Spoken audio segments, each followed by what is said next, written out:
Hello.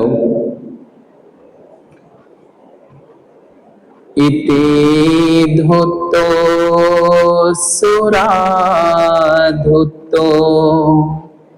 अखधुतो चयं Niro लब्धं विनाशेति तं पराभवतो मुखम्. बाईचा नाद, दारूचा नाद आणि जुगाराचा नाद हे मनुष्याच्या पराभवाचे, अधोगतीचे, दुर्गतीचे कारण आहे. इति धुतो म्हणजे स्त्रीचा नाद, सुरा धुतो म्हणजे दारूचा नाद, अख धुतो म्हणजे जुगार, जुव्याचा नाद हे मनुष्याच्या पराभवाचं, धनसंपत्तीचं कारण भगवान बुद्धांनी मनुष्याचे मंगल कशात आहे हे महामंगल सूत्रामध्ये 38 मंगलांमध्ये सांगितलेलं आहे आणि मनुष्याचा पराभव कशामध्ये आहे हे पराभव सूत्रामध्ये सांगितलेलं आहे. या पराभव सूत्राच्या या गाथेनं, या ओळीनं विश्व शांतीदूत, विश्ववंदनीय, द लाईट ऑफ वर्ल्ड या जगाचा प्रकाश, विश्वदीप, महान कारुणिक अर्हत सम्यक संबुद्ध, देवानं पियदसी धम्मदायाद, धम्म चक्रवर्ती, महान सम्राट अशोक मौर्य, बोधिसत्व, विश्वरत्न, रक्ताचा एकही थेंब न सांडू देता अशी रक्तविहीन क्रांती, ज्या धम्म दीक्षेनंतर आमच्या जगण्याला आणि आमच्या मरण्यालाही अर्थ प्राप्त झाला, जे कुत्र्यासारखं जगणं आणि कुत्र्यासारखं जे मरण वाट्याला आलं होतं, या अशा आमच्या जगण्याला आणि आमच्या मरण्याला सुद्धा एक अर्थ प्राप्त करून देणारे बोधिसत्व, विश्वरत्न, द सिम्बॉल ऑफ नॉलेज,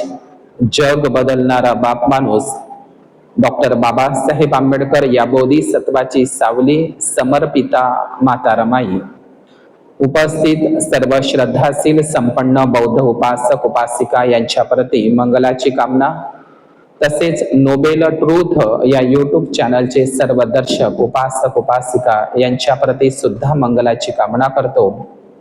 तसेच आखाडी पौर्णिमा, जागतिक धम्म चक्कपवतन दिनाच्या सुद्धा सर्वांना मंगल कामना करतो.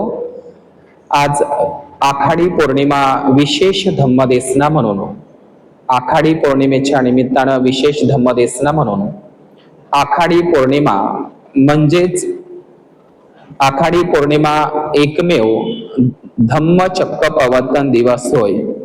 आखाडी पौर्णिमा म्हणजे एकमेव धम्म चक्कपवतन दिवस होय हा विषय. अयं वस्सानं कालो, अयं वस्सानं कालो म्हणजे यह वर्षावास का काल है. भिक्खू आणि भिक्खुणी, उपसंपादित भिक्खू, उपसंपादित भिक्खुणी आणि भिक्खूंचा हा वर्षावास. आखाडी पौर्णिमा ते आश्विन कोजागिरी पौर्णिमा किंवा कार्तिक पौर्णिमेपर्यंत 3 किंवा 4 महिने हा वर्षावास कालावधी असतो. या वर्षावासाचं एक ही बुद्धाने सुरू केलेली ही वर्षावासाची प्राचीन सुंदर अशी परंपरा, आणि ही वर्षावासाची परंपरा केवळ भारतच नाही तर संपूर्ण जगात बौद्ध राष्ट्रामध्ये या वर्षावासाचं एक महत्व आहे. आणि हा वर्षावास अधिक कालावधी असल्यामुळे जगातील सर्वात मोठा हा वर्षावासाचा एक सण उत्सवासारखा एक मंगल हा 3ही महिने त्याला एक महत्व आहे. जगातील कोणत्याही धर्मामध्ये, पंथामध्ये 3 महिन्याचा असा वर्षावास आपल्याला दिसत नाही. आणि वर्षावास म्हणजे कर्मकांड नाही, वर्षावास म्हणजे उपवास नाही, वर्षावास म्हणजे तर आपल्या काया वाचा मनाची शुद्धी करण्याचा हा हे जे वेळ आहे हा वर्षावास आहे.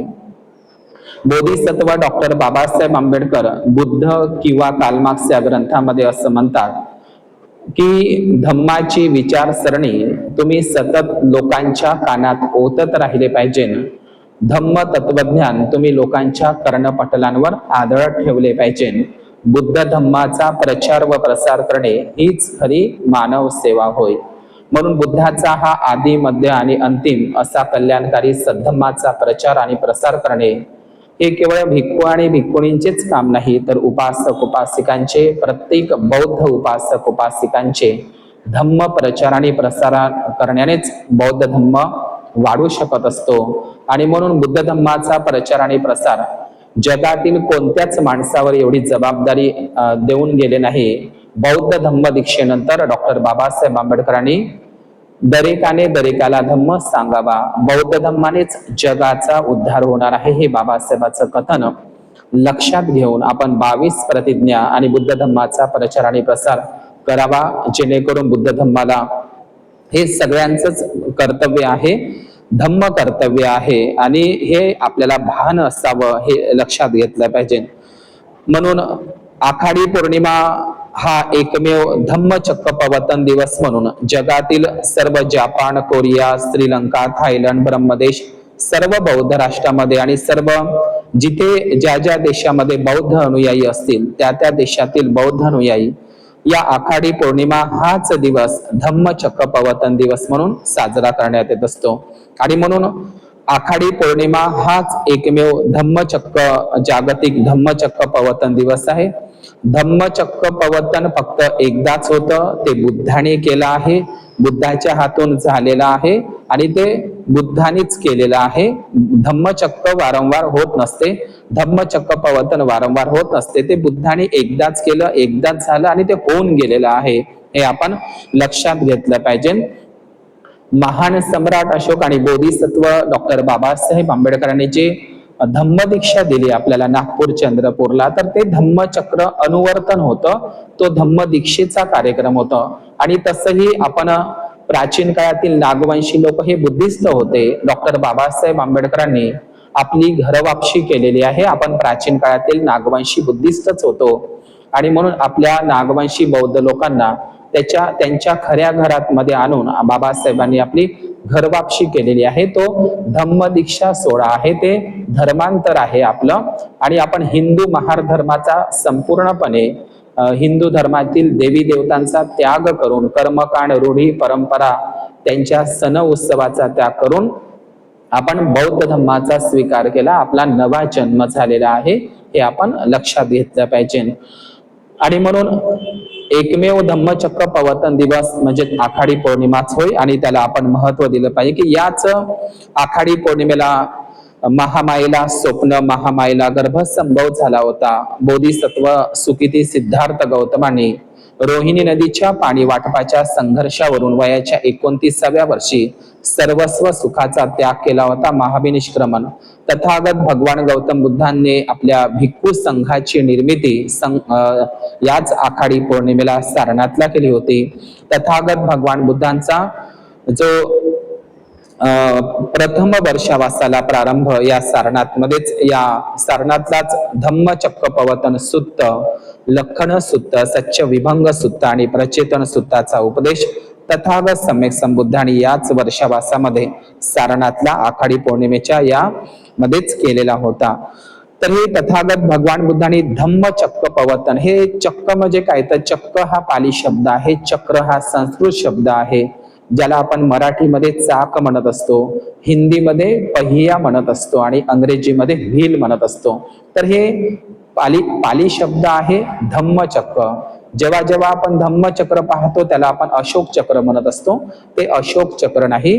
सम्राट अशोकाने 84,000 महाविहार महास्तूपांवर ते चक्र कोरलेलं होतं. बुद्धाचे धम्मचक्र होते ते, त्याला आपण अशोक चक्र म्हणून हे ते धम्मचक्र आहे, हे आपण लक्षात घेतलं पाहिजे.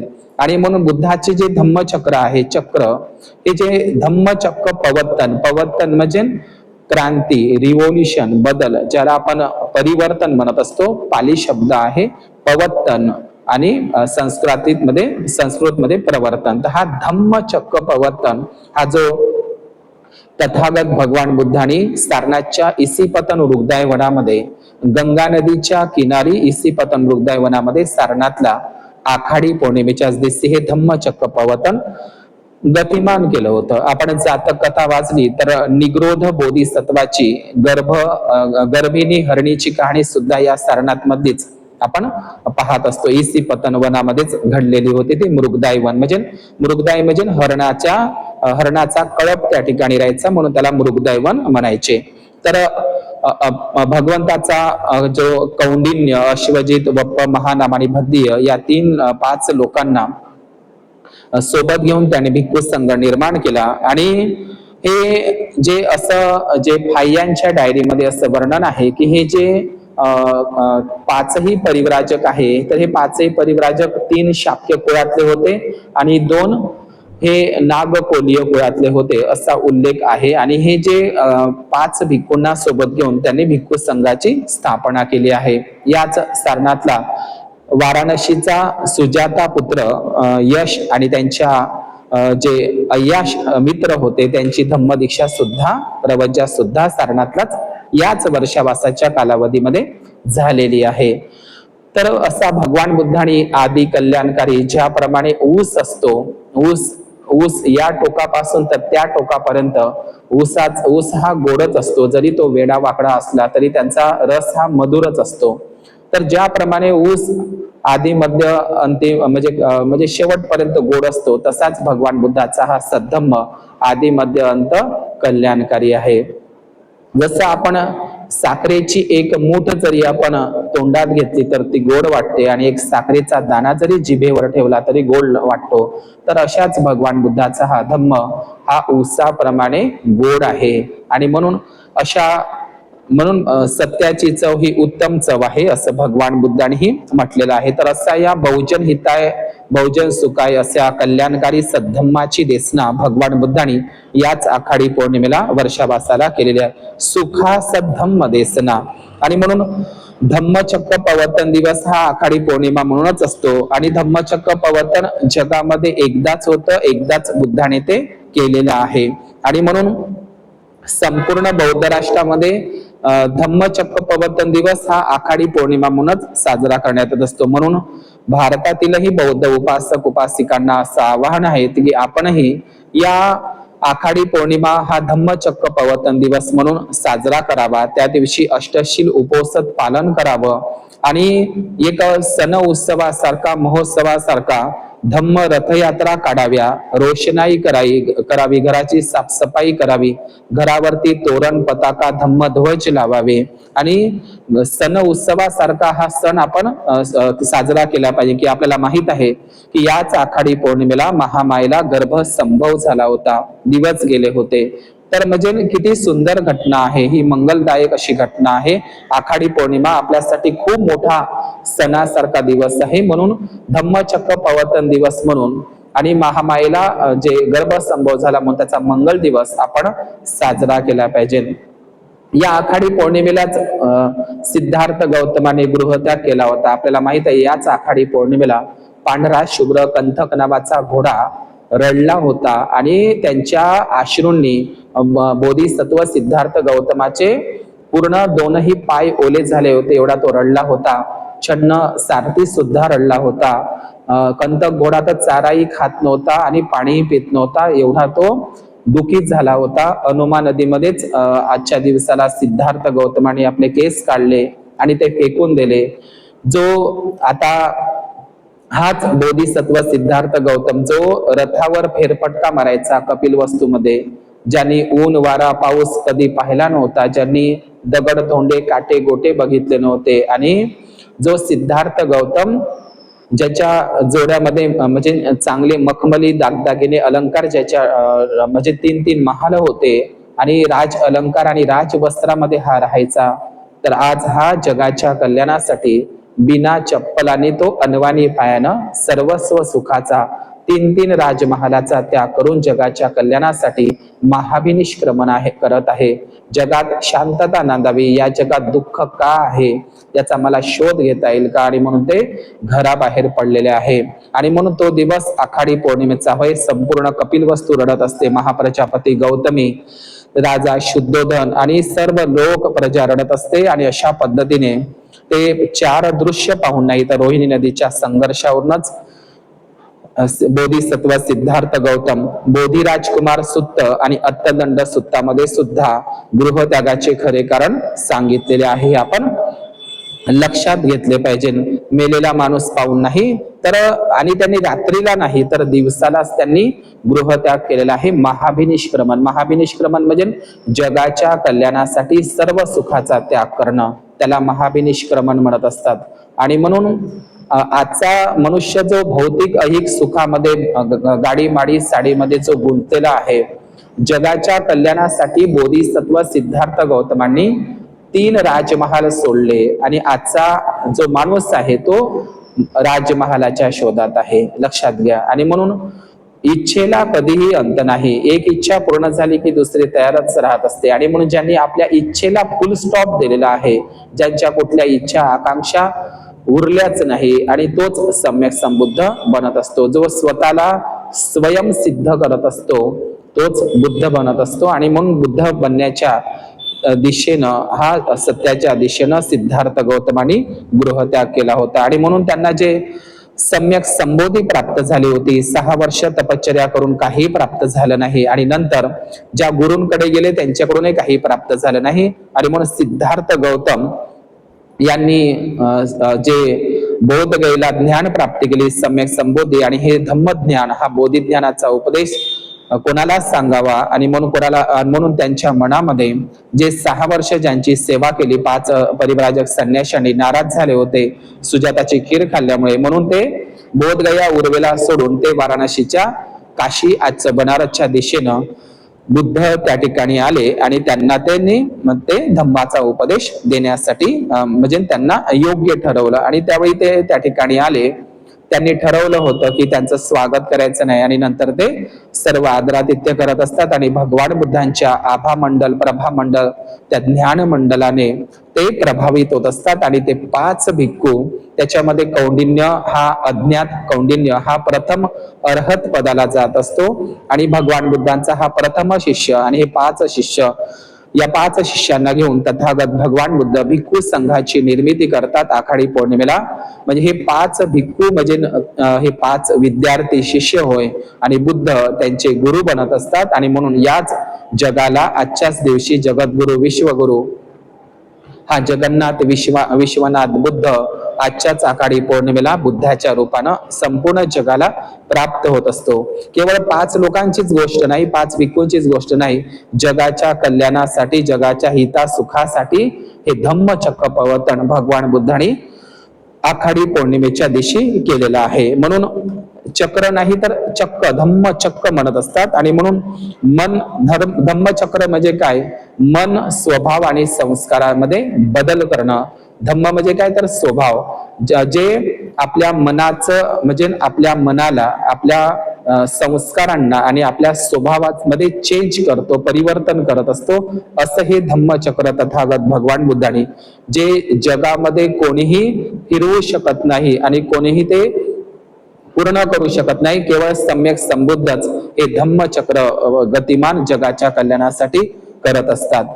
या जगामध्ये जन्म घेतल्याच्या नंतर जो मनुष्य दुःख चक्रामध्ये, भवचक्रामध्ये, या दुःख चक्रातून, या भवचक्रातून, भव म्हणजे दुःख होत असते, दुःख चक्र भवचक्रातून बाहेर पडण्यासाठी, या तृष्णारूपी या मार्स सेनेतून बाहेर पडण्यासाठी, आणि या 10 संयोजन बंधनाच्या चक्रातून बाहेर पडण्यासाठी, हे दुःख चक्र भवचक्रातून बाहेर पडण्यासाठी हे तथागत भगवान बुद्धांचं धम्मचक्र आहे. आणि म्हणून यसं धम्मं सनातनो म्हणजे भगवान बुद्धांचा धम्म सनातन धम्म आहे. सनातन हा शब्द पाली धम्मलिपीतला शब्द आहे. काही सनातन लोक जे इंग्रजांच्या काळामध्ये म्हणजे इंग्रजांच्या काळामध्ये स्वतःला वैदिक ब्राह्मण म्हणत होते, नंतर ते आर्य म्हणत होते, वैदिक म्हणत होते, आणि नंतर भारत स्वतंत्र झाल्यावर हिंदू म्हणायला लागले, आणि आता हिंदू ही चोरी म्हणजे शब्द पकडल्या गेल्यामुळे आता ते सनातन सनातन म्हणायला लागले. तर हे सनातन हा शब्द, सनातनो हा बुद्धाचा शब्द आहे. सनातन म्हणजे जो शाश्वत आहे, तर सनातन म्हणजे बुद्धानेच सनातन या शब्दाला जन्म दिलाय. यस धम्मो सनातनो म्हणजे वैराने वैर कधीही शांत होत नाही, संपत नाही, ते अवैरानं प्रेमानच जगाला जिंकलं आहे. तेच ते जसा अग्नीचा धर्म पाण्याचा धर्म आहे, तर तसाच प्रत्येक मनुष्याला राग आला किंवा द्वेष आला तर त्याला पीडा, दुःख, जे वेदना आहे ते सारख्याच होत असतात. आणि म्हणून या मनाचं, या स्वभावाचं, या मनुष्याच्या स्वभावाचं, मनाचं आणि संस्काराचं परिवर्तन करण्यासाठी हे धम्मचक्र भगवान बुद्धाने हे फिरवलेलं होतं वर्षावासामध्ये, या आखाडी पौर्णिमामध्ये. तर या धम्मचक्राचं एक महत्व नालक सुत्तामध्ये, जे असित मुनीचे जे भाचा असतो असित मुनीचं, ते नालक सुत्तामध्ये धम्मचक्राचं आणि सेल सुत्तामध्ये वर्णन आलेलं आहे. नालक सुत्तामध्ये काय म्हणतात, संबोधी यज्ञं कुसिताय कुमार सो धम्मचक्रं परम विशुद्धी दस्सी वत्ते सनायं बहुजन हितानुकंपी विथारिकस्स भविष्यती ब्रह्मचर्य. म्हणजे उत्तम विशुद्धीदर्शी हा कुमार संबोधी प्राप्त करेल आणि बहुजनांवर अनुकंपा करून त्यांच्या हिता सुखासाठी धम्मचक्र प्रवर्तन करेल. आणि यांनी प्रवर्तितेला म्हणजे प्रवर्तन केलेला हा धम्मचक्राचा विस्तार संपूर्ण जगात होईल, असं नालक सुत्तामध्ये उल्लेख आहे. आणि म्हणून या आखाडी पौर्णिमेला गुरु पौर्णिमा म्हणून सुद्धा आजच्या दिवसालाच जगाला सर्वोत्तम गुरु प्राप्त झाला बुद्धाच्या रूपामध्ये, म्हणून बुद्धालाच शास्ता मार्गदाताही म्हणतात, विश्वगुरु जगद्गुरु सुद्धा म्हणतात. आणि म्हणून सिगाल सुत्तामध्ये जे 6 दिशांची पूजा याच्यामध्ये बुद्धाने सांगितलेलंच आहे सिगालाला, की पूर्व दिशा समजून माता पित्यांची पूजा करा. पूजा म्हणजे सन्मान करा, सेवा करा, तर गौरव करा किंवा आदर प्रकट करा.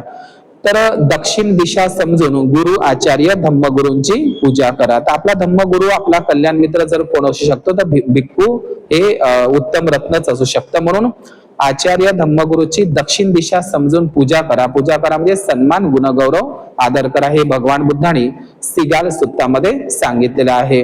आणि म्हणून आपल्या गुरुप्रती आदर प्रकट करणं, पूजनीय लोकांची पूजा करणं, गौरव करणं, त्यांचा सन्मान करणं हे उत्तम मंगल आहे, हे भगवान बुद्धांनी सांगितलेलं आहे. आणि त्याच पद्धतीनं हे जे पूर्व दिशा समजून पूर्व दिशा समजून आपल्या धम्मगुरूची पूजा करावी, हे तथागत सम्यक संबुद्धांनी सांगितलेलं आहे.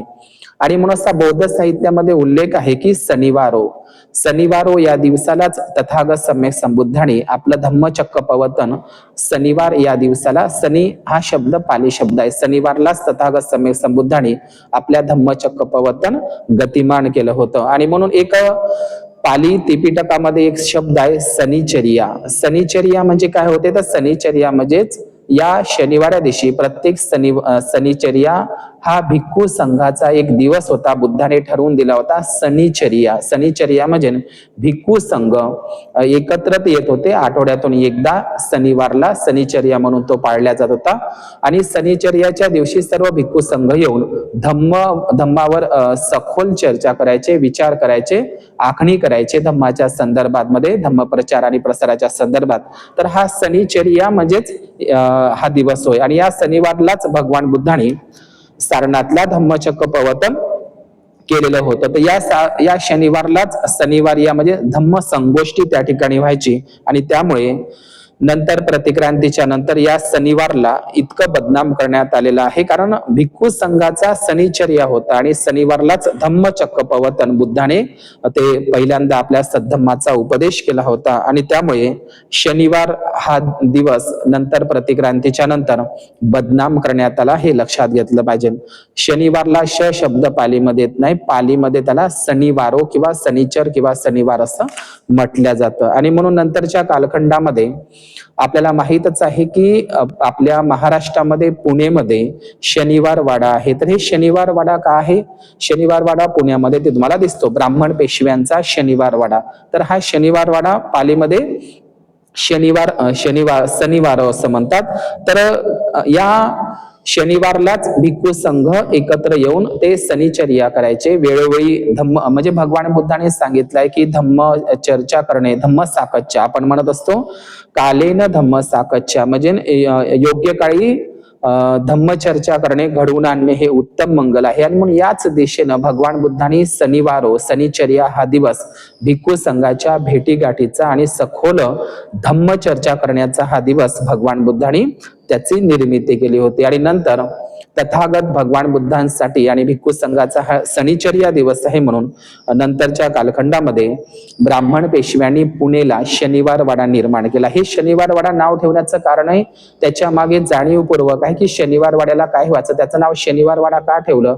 तर या प्रत्येक शनिवारला ब्राह्मण पेशवा एक अस्पृश्यांची, मांग महारांची, अस्पृश्य समाजातली एक तरुण मुलगी किंवा एक तरुण स्त्री प्रत्येक शनिवारला शनिवार वाड्यामध्ये नजराणा म्हणून ब्राह्मण पेशवा तिचा भोग घ्यायचा. प्रत्येक शनिवारला प्रत्येक एक अस्पृश्य स्त्री तो भोग घ्यायचा आणि म्हणून त्याचं नाव शनिवार वाडा हे ठेवलेलं होतं. आणि म्हणून आजही आपण पुण्याला गेलं तर शनिवारच्या या ठिकाणी आपल्याला शनिवार वाडा हे एक ठिकाणच होतं. आजही तुम्हाला बुधवार पेठ वेश्या व्यवसाय हे शनिवार वाड्याच्याच मागे दिसते. तर हा शनिवार दिवशीच तथागत सम्यक संबुद्धांनी धम्मचक्र प्रवर्तन गतिमान केलं होतं. आणि म्हणून नंतरच्या कालखंडामध्ये शनी मागे लागतो आणि शनिदेव हे सगळ्या संकल्पना, ब्राह्मणी संकल्पना पुढे आलेले आहे. आणि आजही आपले लोक बाबासाहेबांनी 22 प्रतिज्ञा दिल्याच्या नंतर, बौद्ध धम्माची दीक्षा घेतल्याच्या नंतर आजही आपलेही लोक अंधश्रद्धेमध्ये आहे. शनिवाऱ्या दिवशी परित्राण घेऊ नये, शनिवाऱ्या दिवशी लग्न लावू नये, शनिवाऱ्या दिवशी हळद लावू नये आणि शनिवाऱ्या दिवशी हे करू नये, ते करू नये. तर आजही आपले लोक लक्षात घ्या, शनिवार दिवस शनिचर्या म्हणजे भिक्खूंच्या भेटीगाठीचा दिवस होता. शनिवार हा धम्मचक्र प्रवर्तनादिनाचा दिवस होता. आणि म्हणून शनी ग्रह हा, शनी तर आहे ग्रह आहे, ग्रहाचा आणि मनुष्याच्या जीवनावर त्याचा काहीही संबंध होत नाही, परिणाम होत नाही. बाबासाहेबांनी एका ठिकाणी म्हटलेलं आहे एका भाषणामध्ये, आकाशातील चंद्र सूर्य ग्रह जर आपलं नशीब ठरवत असेल तर आपल्या मनगटाचा आणि मेंदूचा काय उपयोग आहे. आपल्या मनगटामध्ये ताकद ठेवा हे भगवान बाबासाहेबांनी सुद्धा सांगितलं आहे. आणि म्हणून आपल्या मेंदूमध्ये ताकद ठेवा, मनगटाला धागा बांधून नाही, गळ्याला धागा बांधून नाही, तर आपल्या मनगटात ताकद ठेवा हे बाबासाहेबांनी सांगितलेलं आहे. म्हणून शनी हा एक ग्रह आहे. शनीचा आणि ग्रहाचा आपल्या जीवनावर काही परिणाम होत नाही. जसं कर्म कराल तसंच आपण पेरत असतो. आणि म्हणून भगवान बुद्धांनी सांगितलेलं आहे की नंतर या प्रतिक्रांतीच्या नंतर हा शनिवार दिवसाला बदनाम करण्यात आलेला आहे, कारण ते शनिचर्या होता, भिक्खू संघाच्या भेटीगाठीचा दिवस होता. आपल्या महाराष्ट्रामध्ये शनिदेव शिंगणापूरही तयार करण्यात आलेला आहे, शनिदेव शिंगणापूर नगर जिल्ह्यामध्ये. आणि लक्षात घ्या, या शनिदेव शिंगणापुरामध्ये असं एक लोकांमध्ये मान्यता आहे की त्या शनी शिंगणापूरच्या घराला दरवाजे नसते, तिथे चोरी होत नाही. परंतु ही खोटी गोष्ट आहे. हे महान सम्राट अशोकांचा जो जम्बूद्वीप भारत होता, या महान सम्राट अशोकाच्या जम्बूद्वीप भारतामध्ये चोरी होत नव्हती. लक्षात घ्या, हे केवळ शनी शिंगणापूरची गोष्ट नाही, उलट तिथे चोरी होतात, परंतु लोक ते खोटा प्रचार करत आहे की शनी शिंगणापूरच्या घराला दरवाजे नसते. तर हे सम्राट अशोकाच्या जम्बूद्वीप स्वर्णिम भारताची ओळख आहे. अदिन्ना दाना वेरमणी सिक्खापदम समादयामी. सम्राट अशोकाच्या कालखंडामध्ये चोरी होत नव्हती, घराला दरवाजे राहत नव्हते, कारण लोक अदिन्न दाना म्हणजे चोरी करणारे लोकच शिल्लक राहिले नव्हते. आणि म्हणून या जम्बूद्वीप भारताचीच ओळख आहे की घराला दरवाजे राहत नव्हते, लोक शिलाचं चोरी करत नव्हते, शिलाचं पालन करत होते तंतोतंत. तर हे नंतर शनी शिंगणापूरशीन आणि माउंट आबू त्या ब्रह्मकुमारी संस्थेशी जोडण्यात आलं की तिथं चोरी होत नाही. तर ही अंधश्रद्धा आहे, ही लोकांमध्ये फैलवलेला एक निगेटिव्ह भावना आहे, हे लक्षात घेतले. म्हणजे अंधश्रद्धा आहे दुकानदारी चालण्यासाठी. देवळात देव नसते, ब्राह्मणाचं पोट असते. ज्याप्रमाणे एखादा चोर गळ्यावर सुरा ठेवून चोरी करत असतो, तर त्याचप्रमाणे देवाधर्माची भीती घालून ब्राह्मण पुजारी या ठिकाणी चोरी करत आहे. देवळात देव नसते, ब्राह्मणाचं पोट असते, हे लक्षात घ्या. आपण कुठल्याही मंदिरात जाऊ नका, बुद्ध विहारात जा आणि कुठेही दान टाकू नका. आणि म्हणून हे ब्राह्मणाचं ते धर्मात त्याचा धंदा आहे, लक्षात घ्या. आणि म्हणून शनिदेवचीच गोष्ट नाही, तर आज लोक तिथे अस्पृश्य समाजातीलही लोक तिथे जाऊन त्यांच्या घरी भाजीला फोडणीला तेल नाही, तेल सापडत नव्हतं आपल्याला, मेला गुराढोराचं मांस खात होता. आज लोक त्या शनिदेवाच्या त्या काळ्या दगडावर तेल नेऊन ओततात. बाबासाहेबांनी म्हटलं आहे की इथले लोक चटणीला भाजीला तेल लावत नाही, पण काळ्या दगडावर जाऊन तेल ओततात. हे बाबासाहेबांचं कथन आहे भाषणामधलं. तर म्हणजे भाजीला फोडणीला तेल सापडत नाही, परंतु त्या काळ्या दगडावर त्या शनी महाराजावर ते जाऊन तेल ओतत असतात. तर ही किती मोठी अंधश्रद्धा आहे. आणि मग ते तेल जमा झालं, त्या शनी शिंगणापूरच्या त्या दगडावर तेल ओततात आणि तेल जमा झालं का ते पुन्हा पिंप्यामध्ये ब्राह्मण लोक जमा करतात आणि तेल ते पुन्हा विकत असतात. लक्षात घ्या, ते तेल विकत असतात आणि ते दगडावर टाकलेलं. तुम्ही कधी नालंदाला गेले तर नालंदा विद्यापीठापाशी तेलिया बाबा आहे.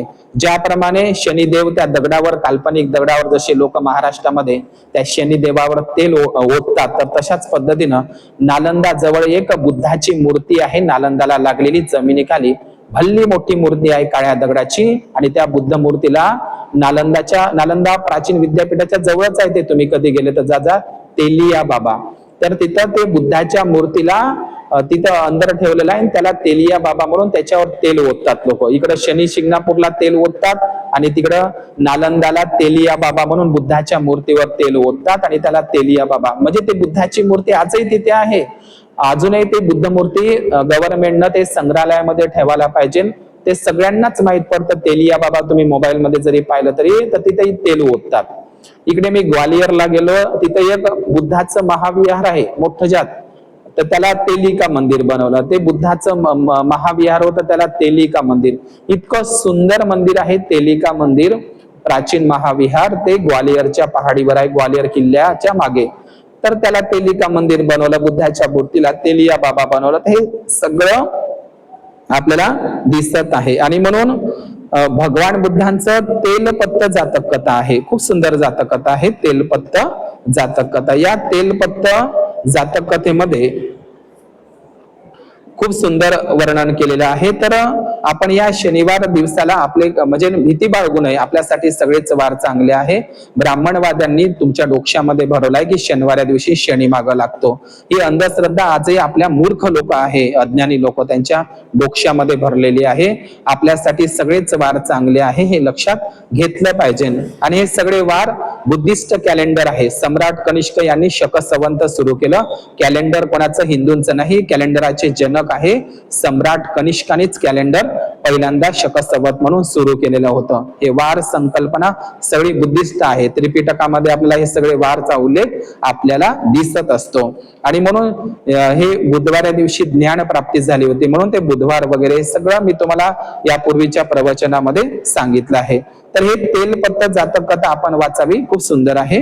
तर चक्रवर्ती हे जे सम्राट अशोकांच्या कालखंडामध्ये, तर जे आपण मिलिंद प्रश्न वाचले, तर चक्रवर्ती राजाचे एकूण 4 गुण सांगितलेले आहे. म्हणजे राजा मिलिंदाने विचारलाय की चक्रवर्ती राजाचे एकूण गुण किती, तर नागसेन भिक्खूंनी सांगितलंय चक्रवर्ती राजाचे एकूण 4 गुण असतात.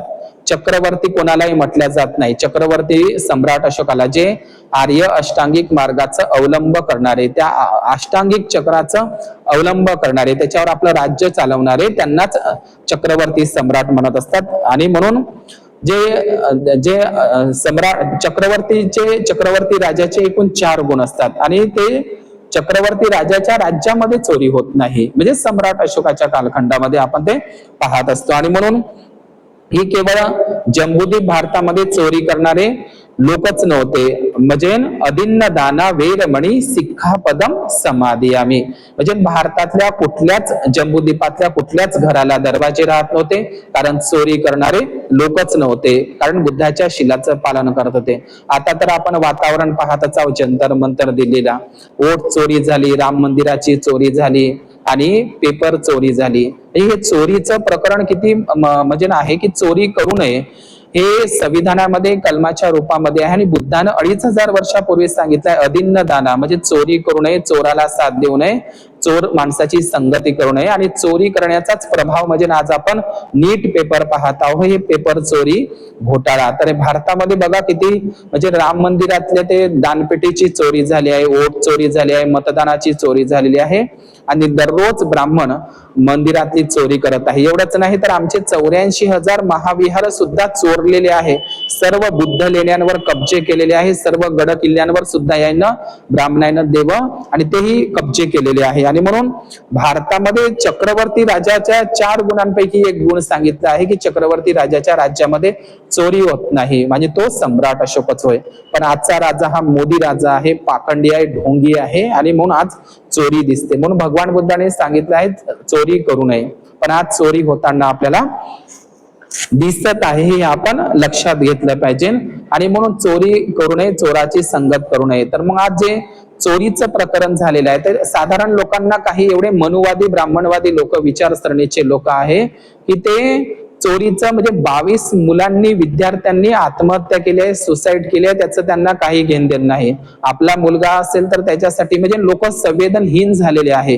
म्हणून भगवान बुद्धांची करुणा तुमच्यामध्ये असली पाहिजे. करुणा म्हणून चालणार नाही, तर आपल्यामध्ये खरोखरच प्रॅक्टिकल मध्ये करुणा असली पाहिजे. जसं आपला मुलगा आपली मुलगी त्यांना जीव लावतो, त्यांना काटा जरी टोचला काही जरी झालं तर तरी दुसऱ्यांची मुलं हे विद्यार्थी आपल्या भारताचे पुढचे जाऊन नागरिक आहे. आणि म्हणून पेपर लीक होणं म्हणजे चोरी झालेली आहे. आणि या चोरीचा किती मोठा की 22 मुलांना आत्महत्या करावी लागली आणि अनेक मुलांचं जीवन उद्ध्वस्त झालं ज्यांनी रात्रंदिवस अभ्यास केला होता. आणि दुसरी गोष्ट ही चोरी करणं, पेपर चोरी करणं म्हणजे हे बुद्धानं सांगितलंय चोरी केल्यामुळे काय काय होत असतं आणि आज त्याचे परिणाम आपल्याला दिसत आहे. हे केवळ पेपर चोरीचीच गोष्ट नाही, तर हा पेपर जर चोरीला गेला तर उद्या जाऊन बोगस डॉक्टर, हत्यारे डॉक्टर जन्म घेतील. म्हणजे जो विद्यार्थी रात्रंदिवस अभ्यास करतो तो डॉक्टर बनणार नाही, तर पैसे भरून पैशाच्या जोरावर पेपर चोरी करून लिंक करून तो डॉक्टर बनेल आणि तो बोगस डॉक्टर बनेल आणि अनेकांचे जीव घेईल, हत्यारा डॉक्टर बनेल आणि तो भ्रष्टाचारी डॉक्टर बनेल. आपल्याला माहित आहे स्त्री भ्रूण हत्या, स्त्री भ्रूण हत्या म्हणजे काय, म्हणजे मुलींचा जीव म्हणजे मुलीच्या जीवाची गर्भातच हत्या करणे, म्हणजे मुलीच्या जीवाची गर्भातच हत्या करणे म्हणजे स्त्री भ्रूण हत्या आपण पाहिलेलं आहे. भगवान बुद्धांनी वसल सूत्रामध्ये सांगितलं आहे स्त्री भ्रूण हत्येच्या संदर्भात, गर्भात असलेल्या जीवाची सुद्धा हत्या करू नये, त्याला वसल म्हणावे. आणि आज जर बोगस डॉक्टर जर या पेपर चोरी लिंकमुळे जर निर्माण झाले भारतामध्ये तर हत्यारे डॉक्टर ते मुलीचा जीव घेतील, गर्भातच हत्या करतील. म्हणजे भगवान बुद्धांच्या पंचशिलाचं पाण्याती पाता वेरमणी म्हणजे हत्या करू नका, कुठल्याही जीवाची हत्या करू नका. आणि हे हत्यारे डॉक्टर जन्म घेतील जर पेपर लीक चोरी झाला तर हत्यारे डॉक्टराचा, बोगस डॉक्टराचा जन्म घेईल आणि गरिबांचं मग अनेक लोकांचे जीव जाऊ शकतात. आणि म्हणून त्याच्यासाठी आपण सत्याचा पुरस्कार केला पाहिजे, सत्यासाठी रस्त्यावर उतरलं पाहिजे. ओ कोम जिंदा होते हे जो जुलुम के खिलाफ बगावत करे, म्हणजे अन्याय करणाऱ्यांपेक्षा अन्याय सहन करणारा मोठा गुन्हेगार असतो. म्हणून ज्याचं पोट भरलं ते घराच्या बाहेर पडत नाही. दुसऱ्यांच्या मुलासाठी करुणा अनुकंपा आपल्यामध्ये असली पाहिजे आणि आपणही सत्यासाठी रस्त्यावर उतरलं पाहिजे. ते स्वातंत्र्य आपल्याला संविधानानंच दिलेलं आहे, हे आपण लक्षात घेतलं पाहिजे. म्हणूनच भगवान बुद्धाने हे राम मंदिर चोरी असो का वोट चोरी असो किंवा हे पेपर लिंक चोरी असतो, तर ही चोरीच आहे. त्यानं किती मोठं नुकसान होतं, लोकांचे, मुलांचे, विद्यार्थ्यांचे जीवही जाऊ शकतात हे बुद्धाला कितीतरी वर्षापूर्वी माहित होतं. म्हणून अदिन्न दाना म्हणजे चोरी करू नये, चोराची संगती करू नये. आणि म्हणून आजचा राजा हा भोंदू राजा आहे, पाखंडी राजा आहे, त्याला बाहेर खेचलं पाहिजे. आणि जेव्हा सम्राट अशोकासारखा राजा येईल तेव्हा त्यांच्या राज्यामध्ये चोरी होणार नाही. आणि म्हणून हे धार्मिक सूत्रामध्ये भगवान बुद्धाने सांगितलं आहे. आणि अशा पद्धतीनं हे जे सारनाथ, या सारनाथला मी इकडे वळतोय की तथागत सम्यक संबुद्धाने याच सारनाथला पहिल्यांदा धम्मचक्र गतिमान केलं. आपल्या धम्माचा पहिल्यांदा सार ज्या ठिकाणी सांगितला म्हणून त्याला सारनाथ म्हणतात. काशीच्या बनारसच्या घाटावर जे विश्वनाथ आहे, हे विश्वनाथ आणि सारनाथ हे बौद्ध स्थळ आहे आणि ते आनंदवन नावाचं महाविहार होतं ज्या ठिकाणी विश्वनाथ किंवा ज्ञानवापी म्हणतात. तर ते जेम्स प्रिन्सेपनं ते सगळं वर्णन केलेलं आहे. सारनाथ आणि विश्वनाथ हे सगळे बुद्धांचेच नावं आहे. तर सम्राट अशोकाने त्या ठिकाणी चौखंडी महास्तूप आणि तो धम्मेक महास्तूप आणि धम्मराजिका स्तूप एक सम्राट अशोकाने सारनाथला बांधलेला होता.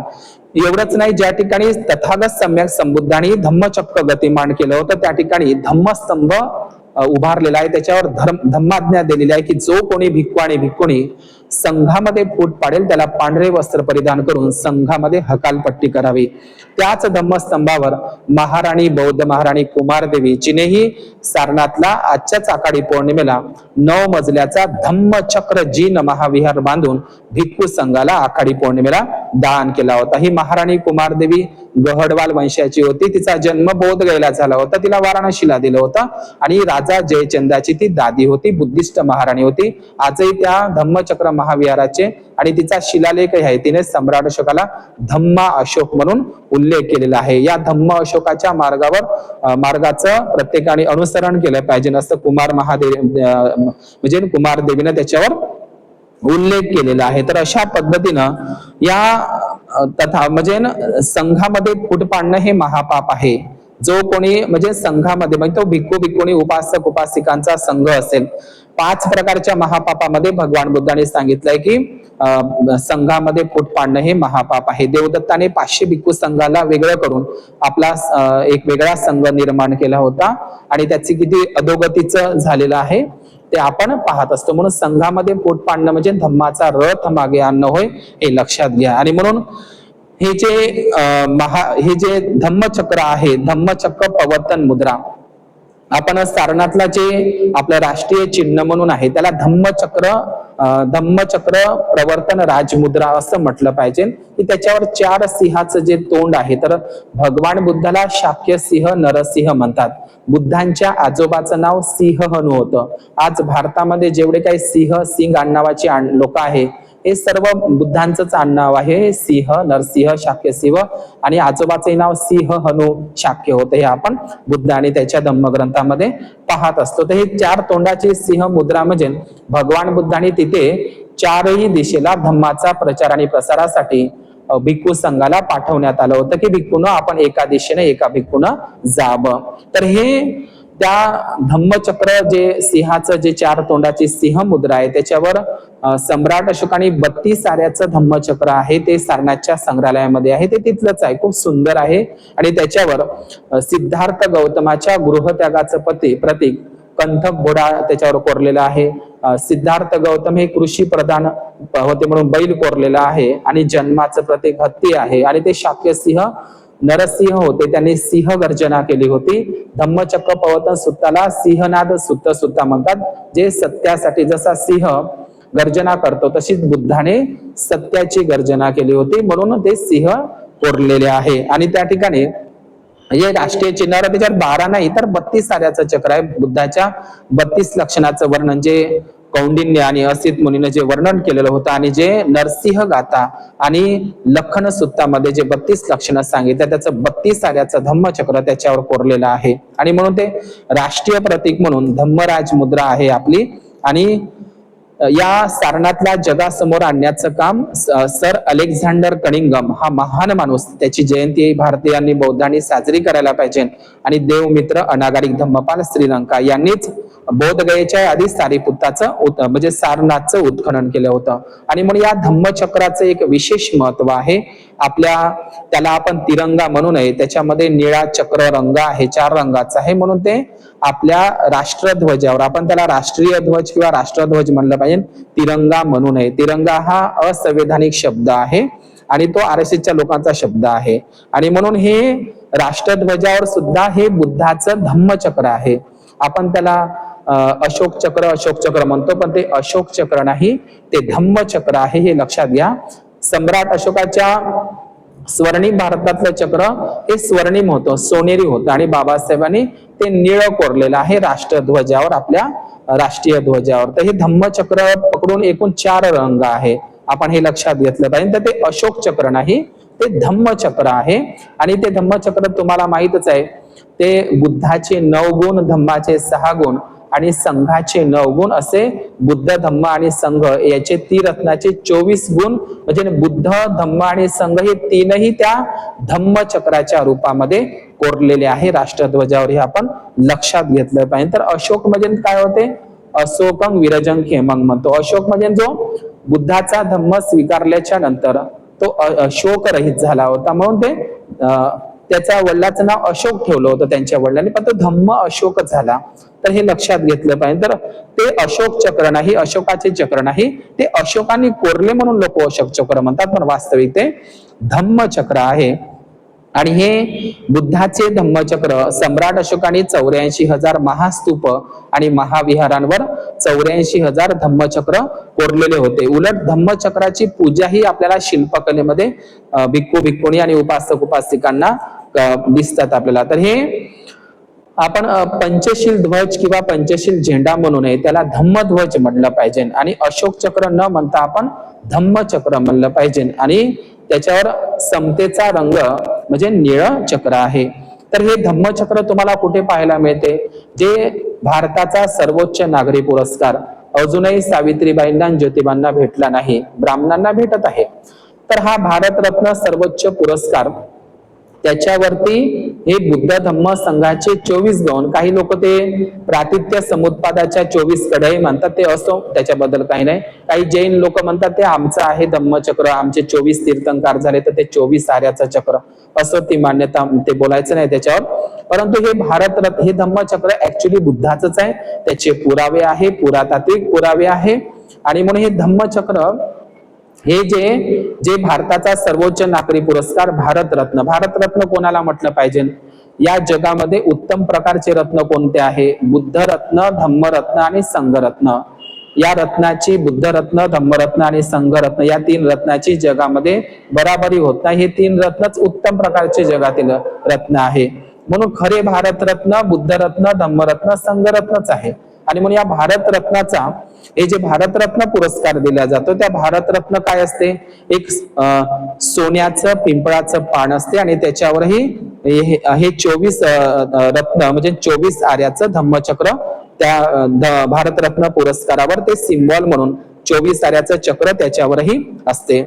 आपल्याला असं वाटतं की हे धम्मचक्र सर्वात आधी कुठे? तर सारनाथच्या संग्रहालयामध्ये आपण त्या सिंह मुद्रेवर पाहत असतो, परंतु नाही. आपल्या महाराष्ट्रामध्ये सर्वात जास्त बौद्ध लेण्यांचा समूह जुन्नर शिवनेरीला आहे. तिथे आता त्या जुन्नर शिवनेरीला खूप साऱ्या बुद्ध लेण्या आहे, हिनयान बुद्ध लेण्या. तर त्या जुन्नर शिवनेरीला एक सुलेमान बुद्ध लेणी नावाची एक बुद्ध लेणी आहे, लेण्याद्री बुद्ध लेणीच्या मागे. तर जुन्नर शिवनेरीला खूप साऱ्या बुद्ध लेण्या आहे सातवाहन क्षत्रप काळातल्या. तर त्या ठिकाणी तुम्हाला जुन्नर शिवनेरीच्या एक बुद्ध लेणीचा गट आहे सुलेमान बुद्ध लेणी. तर त्या सुलेमान बुद्ध लेणीमध्ये सातवाहन काळामध्ये तिथे आजचं जे भारतरत्न जे सिम्बॉल आहे, प्रतीक आहे, पिंपळाचं पान आणि त्याच्यावर 24 आर्याचं बुद्धाचं धम्मचक्र, तर हे जसंच्या तसं सुलेमान बुद्ध लेणी जुन्नर शिवनेरीला ते कोरलेले आहे. म्हणजे आजच्या भारतरत्नाची जे पुरस्काराची जी प्रतिकृती आहे ते तुम्हाला बुद्ध लेण्यांमध्ये सुद्धा दिसेल. आणि त्याची एकमेव बुद्ध लेणी म्हणजे सुलेमान बुद्ध लेणी, आणि तिथेच जुन्नर शिवनेरीला भूतलेणी आहे, भूतलेणी ते बुद्ध लेणी आहे. तर शिवनेरी जुन्नरला जो दुसरा गट आहे भूतलेणीचा, त्या भूतलेणीच्या प्रवेशद्वारावर पिंपळाचं पान आणि त्याच्यावर 24 आर्याचं धम्मचक्र तुम्हाला दिसेल. म्हणजे महाराष्ट्रामध्ये जुन्नर आणि जुन्नर शिवनेरीला जे भूत बुद्ध लेणी आहे आणि सुलेमान बुद्ध लेणी, तिथे तुम्हाला हे भारतरत्नाचं त्याच्यावर चक्र असलेलं धम्मचक्र पाहायला मिळेल. इकडे तुम्ही साताऱ्याला गेले, जाखीनवाडी बुद्ध लेणी आहे, सातारा कराड जिल्ह्यामध्ये, कराड तालुक्यामध्ये. तर कराड तालुक्यामध्ये जाखीनवाडी बुद्ध लेणीमध्ये सातारा जिल्ह्यामध्ये, तिथेही तुम्हाला कराडच्या बुद्ध लेणीमध्ये सुद्धा प्रवेशद्वारावरच स्तंभ दिसेल आणि त्याच्यावर धम्मचक्र तुम्हाला कोरलेलं दिसेल. तर हे कराडच्या लेणीमध्ये सुद्धा आहे. या भारतामध्ये जे अशोक चक्र, परमवीर चक्र दिल्या जातं, तर ते सुद्धा एक लॉकेट म्हणजे 24 आर्याचं धम्मचक्रच असते. आणि म्हणून त्याला आपण धम्मध्वज, धम्मचक्रच असा शब्द वापरला पाहिजे. आणि सम्राट अशोकांच्या शिलालेखांना अभिलेख म्हणू नये, त्याला आपण धम्म शिलालेख म्हटलं पाहिजे, कारण त्याचे ते अभिलेख नाही, साधे नाही. बुद्धाची धम्मवाणी म्हणजे सम्राट अशोकांनी 84,000 धम्मशिलालेख कोरले होते, ते धम्माची वाणी आहे म्हणून त्याला धम्मशिलालेख म्हणावं, अभिलेख अजिबात म्हणू नये, हे लक्षात घेतलं पाहिजे.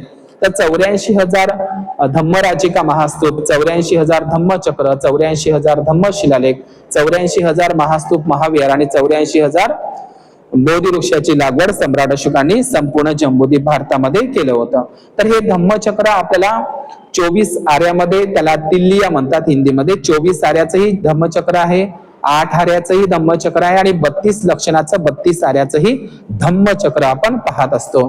तर हे धम्मचक्र केवळ 24 आऱ्याचंच नाही, तर आपण आता हे जे धम्मचक्र आहे आपल्याला राष्ट्रध्वजामध्ये, तिरंगामध्ये नाही, तर या राष्ट्रध्वजामध्ये सुद्धा आपल्याला धम्मचक्र दिसते. आता या राष्ट्रध्वजामध्ये आपल्याला काय दिसतं?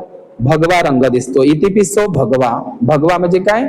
जो भगवान बुद्धाच्या आणि भिक्खू संघाच्या चिवराचा कलर आहे तो आपल्याला आपल्या राष्ट्रध्वजामध्ये दिसतो. आणि पांढरा म्हणजे उपासक उपासिका अनागारी कन्या अनागारीचा कलर. आपल्याला माहित आहे या आखाडी पौर्णिमेलाच महामायेच्या स्वप्नामध्ये पांढरा हत्ती आणि पांढरं कमळाचं फुल पुंडरीक म्हणजे पांढऱ्या कलरचा रंग जो आपल्या राष्ट्रध्वजामध्ये आपल्याला दिसतो. आणि ते शालवृक्षाचे फुलं सुद्धा पांढरे असतात. पांढरा कंत घोडा होता, पांढरा हत्ती, सगळं पांढऱ्या याचं एक विशेष महत्व असतं. आणि म्हणे धम्मचक्र पवर्तन काय आहे? धम्मचक्र पवर्तनाय म्हणजे हे धम्मचक्र पवर्तनाय हे कुठे आहे? आज राष्ट्रपती भवनामध्ये राष्ट्रपती पदावर म्हणजे राष्ट्रपती ज्या खुर्चीवर बसत असतो त्या खुर्चीच्या मागे डॉक्टर बाबासाहेब आंबेडकरांनी ते संविधानामध्ये असताना त्यांनी धम्मचक्र पवर्तनाय असा शब्द राष्ट्रपती खुर्चीवर बसतो त्याच्या मागे लिहिलेला आहे. आणि हे म्हणून लक्षात घ्या. आणि आजही बुद्धाची मूर्ती राष्ट्रपती भवनामध्ये जे मथुरा कला केंद्रातली आहे जुनी मूर्ती, त्या बुद्ध मूर्तीच्या समोरच आणि त्या बुद्ध मूर्तीच्या समोरच आजही भारतरत्न पुरस्कार दिला जातो. कारण बुद्ध धम्म संघ हे 3 रत्नच खरे भारतरत्न आहे. बुद्धाला साक्ष ठेवून बुद्धाच्या समक्षच ते बुद्धाचं सोन्याचं पिंपळाचं पान धम्मचक्र असलेलं ते पिंपळाचं पान भारतरत्न म्हणून दिल्या जात असतो. तर या धम्मचक्राचं एक विशेष महत्व आहे. सेल सुत्तामध्ये भगवान बुद्धांनी राजा हमस्मिन सेलाती भगवा धम्मा राजा अनुत्तरो धम्मेनं चक्क अपतिवतीय संबुद्धो परिजानासी सेलो धम्म राजा अनुत्तरो. तर हे तथागत भगवान बुद्ध सेल नावाच्या एका भिक्खूला असं म्हणतात की हे सेल, मी राजा आहे, धम्म राजा आहे, मी अनुत्तर अशा धम्मचक्राचं प्रवर्तन केलेलं आहे. ज्या अनुत्तर अशा धम्मचक्राला कोणीही मागे आणू शकणार नाही. तर त्यावेळी सेल म्हणत असतो की तुमच्या नंतर या धम्मचक्राला कोण चालवेल? तर भगवान बुद्ध म्हणतात की माझ्या संपूर्ण 80 अग्रश्रावक भिक्खू संघामध्ये संघ सेनापती सारिपुत्त त्याचं अनुवर्तन करेल आणि संघ सेनापती सारिपुत्त बुद्धाच्या आधीच त्यांचं परिनिर्वाण होतं हे आपल्याला माहीतच आहे. आणि म्हणून सारिपुत्त मग त्यावेळी सेल नावाच्या त्या भिक्खूला त्या विद्वानाला बुद्ध उत्तर देतात मया पवत्तितं चक्कं सेलाती भगवा धम्मचक्क अनुत्तरं सारिपुत्तो अनुवत्तेती अनुजातो तथागत. माझ्या 80 अग्रश्रावक भिक्खू संघामध्ये हा संघ सेनापती सारिपुत्त या अनुत्तर धम्मचक्राचं अनुवर्तन करेल हे भगवान बुद्धांनी सेल नावाच्या त्या व्यक्तीला संबोधित केलेलं होतं.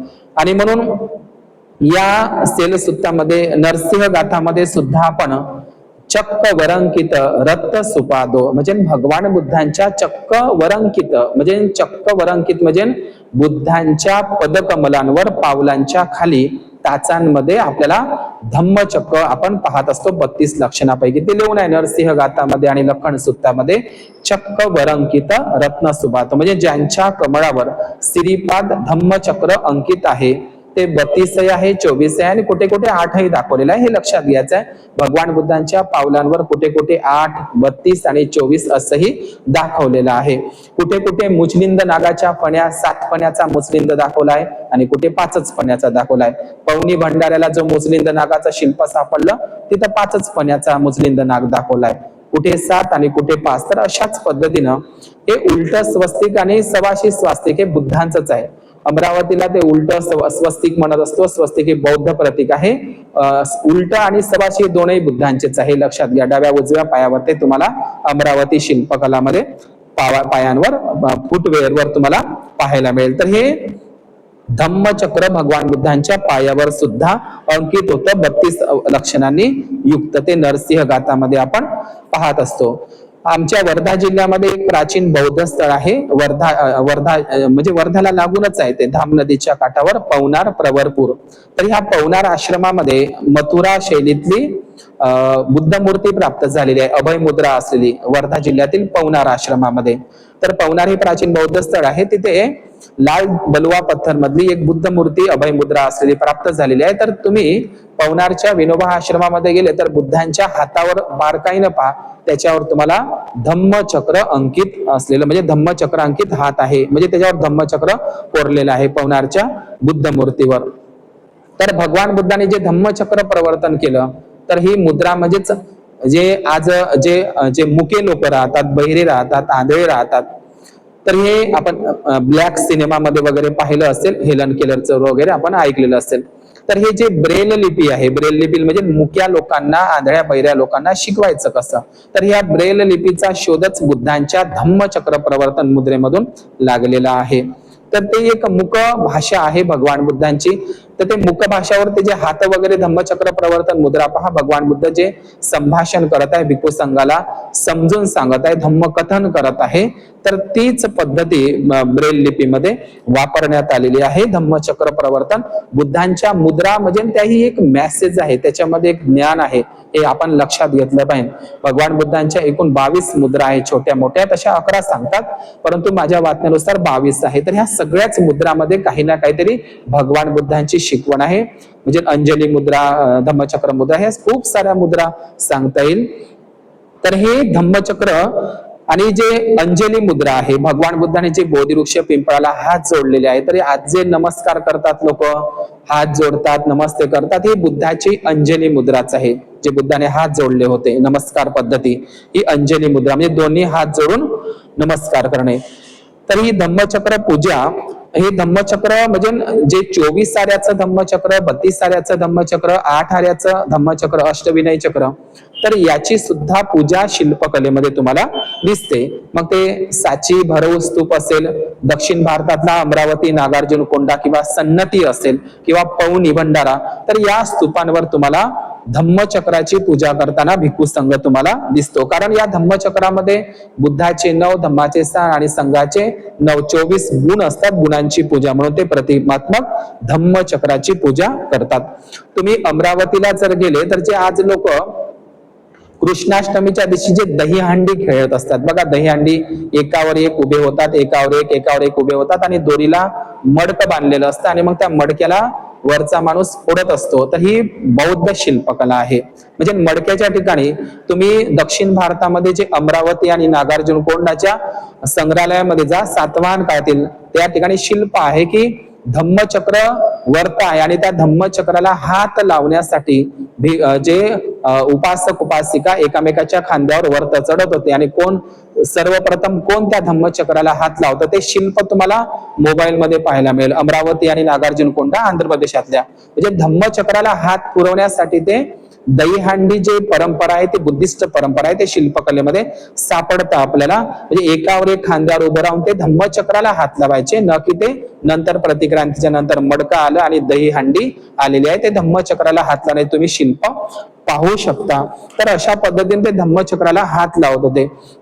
तर ते बुद्धांचं 32 लक्षण जे चक्र आहे ते तुम्हाला पाहायला मिळेल. तर आजही आपण पाहिलं असेल की जे पंढरपूरला आणि जगन्नाथपुरीला जी पालखी रथयात्रा निघत असते त्याच्यामध्ये चरण पादुका ठेवतात आणि त्याच्यावर डोकं ठेवतात. ही बुद्धिस्ट पद्धती आहे. श्रीपाद सरोरे, बुद्धाच्या चरण पावलांची पूजा करतात पालखीमध्ये. ही बुद्धिस्ट परंपरा आहे, श्रीपाद पूजा आहे. आणि म्हणून आपण हे शिल्प भगवान बुद्धांच्या पावलांवर ते धम्मचक्र अंकित असायचं, कोरलेलं असायचं. तर अशा पद्धतीने भगवान बुद्धांचं चक्रवर्ती सिंहनाद सुद्धा आहे आणि चक्रवर्ती फक्त सम्राट अशोकालाच म्हटलं जात असतं. आणि म्हणून राजा मिलिंदाने नागसेन भिक्खूला विचारलं होतं की चक्रवर्ती राजाचे गुण किती, तर चक्रवर्ती राजाचे एकूण 4 गुण असतात. तर पहिला गुण सांगत असतो, आजचा राजा भोंदू राजा मोदी नाही आहे, तर चक्रवर्ती राजा त्याचे 4 गुण असतात आणि ते मोदीमध्ये जर असले तर निश्चितच आणि कोण्यातरी मंत्र्या संत्र्यामध्ये ते 4 गुण असले पाहिजे, तरच भारत देश सुखी राहू शकतो, प्रजा सुखी राहू शकते. तर चक्रवर्ती राजाचे एकूण 4 गुण असतात आणि चक्रवर्ती हे फक्त सम्राट अशोकालाच म्हटलं जात असतं. चक्रवर्ती हे आडनाव सुद्धा ब्राह्मणांनी चोरलंय. तुम्ही मिथुन चक्रवर्ती, प्रीतम चक्रवर्ती नाव ऐकले असेल. चक्रवर्ती हे ब्राह्मणांनी आपलं बुद्धिस्ट सरनेम आहे. चक्रवर्ती एक विशेषण होतं आणि ते सम्राट अशोकासाठी होतं. चक्रवर्ती म्हणजे काय, जो आर्य अष्टांगिक मार्गावर चालणारा राजा आहे, प्रजाहित दक्ष राजा आहे, त्याला चक्रवर्ती राजा म्हणतात. आणि चक्रवर्ती राजाचे एकूण 4 गुण मिलिंद प्रश्नामध्ये आलेले आहे. तर पहिला गुण आहे, राजाकडे सर्व काही भौतिक सोयी सुविधा असून तो लोकांसोबत नम्रतेनं वागत असतो. म्हणजे मी राजा आहे तर तो राजा असण्याचा आव आणत नाही, अहंकार करत नाही. तर आजचा राजा तुम्हाला मोदी माहीतच आहे. मोदी तसा हा हिटलर आहे आणि त्याचा जो हिटलरचा मंत्री होता गोबेल्स हा शाह आहे.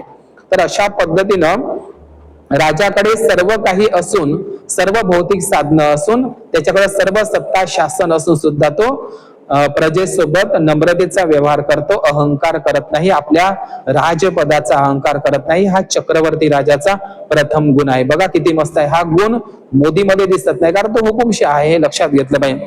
दुसरा गुण असतो चक्रवर्ती राजाचा, चक्रवर्ती राजाच्या राज्यात चोर लुटारू उपद्रव करत नाही. म्हणजे चक्रवर्ती राजाच्या राज्यामध्ये चोर लुटारू राहत नाही, कारण अदिन्नदाना चोरी करणारे लोकच नाही, कारण राजा प्रजेला पुत्रासारखं सगळ्या सोयी सुविधा सवलती सर्व देत असतो. आजच्या सारखं राम मंदिर चोरी करणं, पेपर लीक घोटाळा करत नाही.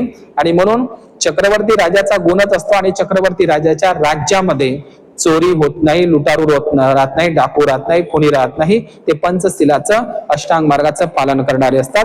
कारण राजाच चक्रवर्ती असतो, राजाच धम्मिक असतो, राजाच धम्मवान असतो. यथा राजा तथा प्रजा, जसा राजा तसा प्रजा. जसं राजा अनुकरण करतो बुद्ध धम्म संघाचं, तसंच प्रजाही अनुकरण करते. सम्राट अशोकांनी लोकांना जबरदस्तीनं तलवारीनं धम्म दीक्षा नाही दिली. सम्राट अशोक बदलला तर त्याच्या मागे लोकही बदलले. एवढा राजा, क्रूर राजा बदलू शकतो तर आपणही बदललं पाहिजे.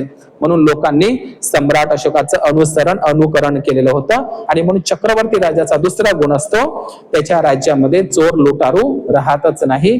म्हणजे सुख शांती समृद्धी राहत असते, सगळ्याला समतेचा व्यवहार. म्हणून सम्राट, समरथ म्हणजे सम्राट म्हणजे समतेचं राष्ट्र, विषमता नाही.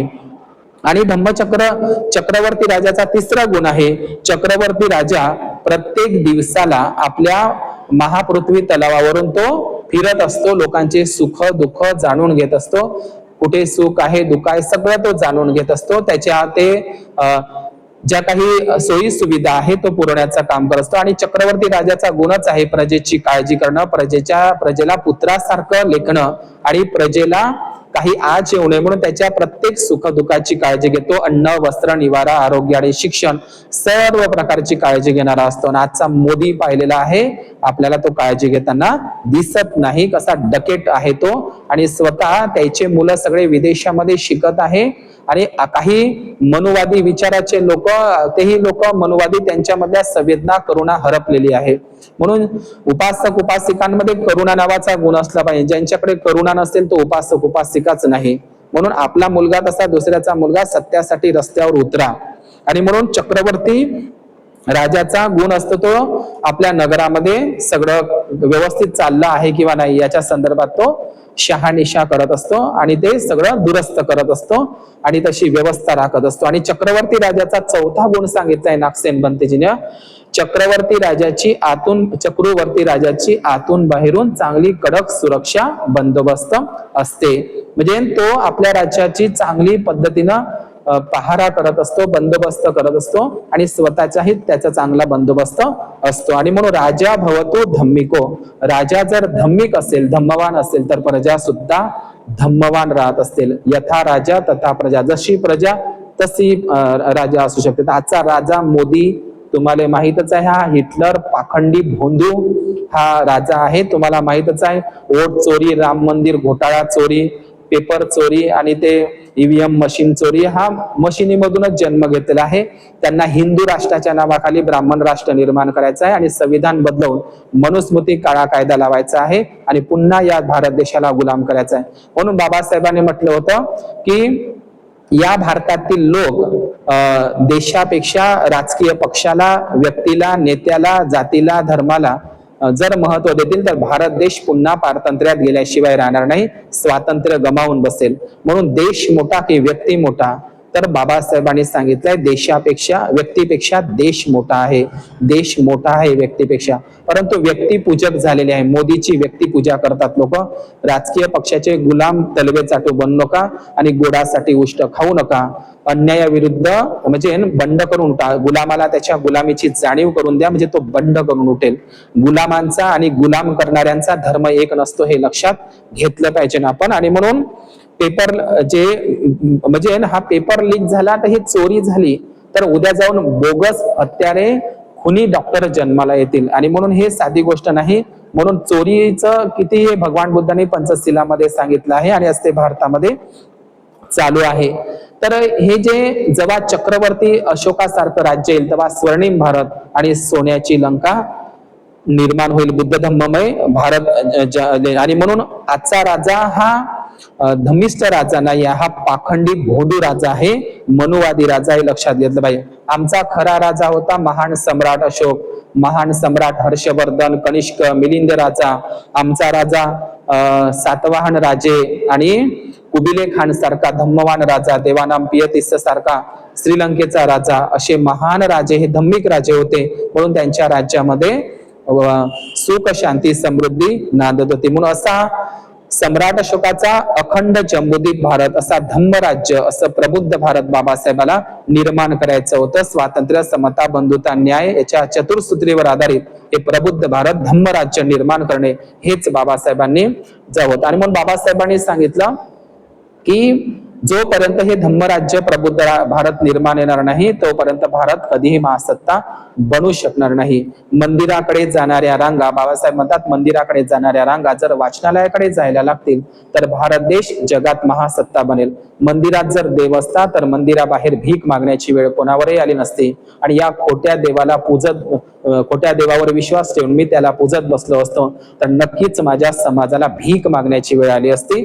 म्हणून मंदिर हे ब्राह्मणाचे धंदे आहे आणि म्हणून त्याच्यापासून आपण दूर राहिलं पाहिजे. 22 प्रतिज्ञेचं पालन केलं पाहिजे. एवढा प्रचंड सुंदर बुद्ध धम्म दिल्याच्या नंतर देवी देवता आपण खूप पूजले 56च्या आधी.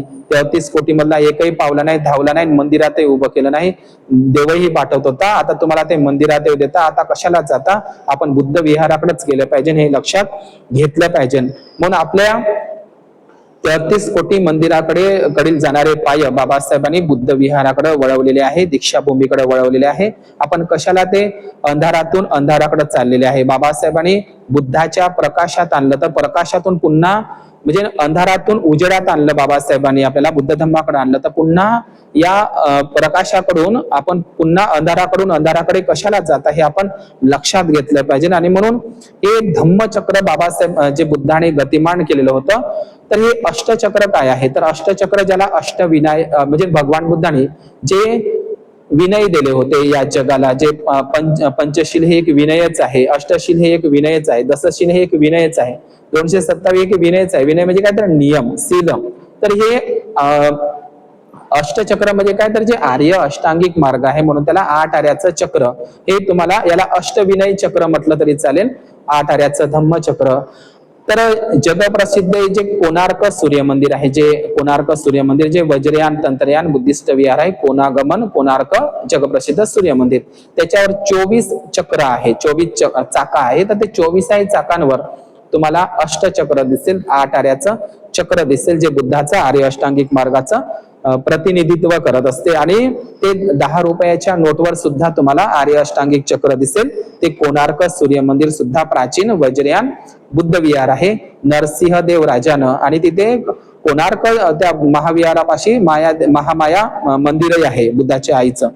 आणि म्हणून हे जे अष्टचक्र आहे, 8 आर्याचं धम्मचक्र, हे तुम्हाला कोणार्क सूर्य मंदिर 10च्या नोटीवर पाहायला मिळेल. ते बुद्धाच्या आर्य अष्टांगिक मार्गाचं सिम्बॉल प्रतीक आहे. आणि हेच म्हणजे जगन्नाथपुरी जे प्राचीन एक दंतपुरी होतं, तर जगन्नाथपुरी हे प्राचीन बुद्ध विहार आहे असं स्वामी विवेकानंदाने सुद्धा म्हटलेलं आहे. तर त्या जगन्नाथपुरीच्या मंदिराच्या महावीराच्या कळसावर तुम्हाला अष्टचक्र दिसतात आणि ते म्हणजे जगन्नाथपुरी ओडिसामध्येच येते आणि कोणार्क सुद्धा ओडिसात मध्ये येते. आणि हे दोनही मंदिरं काला पहाड नावाच्या ब्राह्मणानं महाविहार हे काला पहाड नावाच्या ब्राह्मणानं तोडलेले होते. आणि त्याच्यावर ह्या जगन्नाथपुरीच्या विहाराच्या कळसावर आणि कोणार्क सूर्य मंदिराच्या त्या ठिकाणी तुम्हाला हे अष्टचक्र धम्मचक्र 8 आऱ्याचं दिसेल.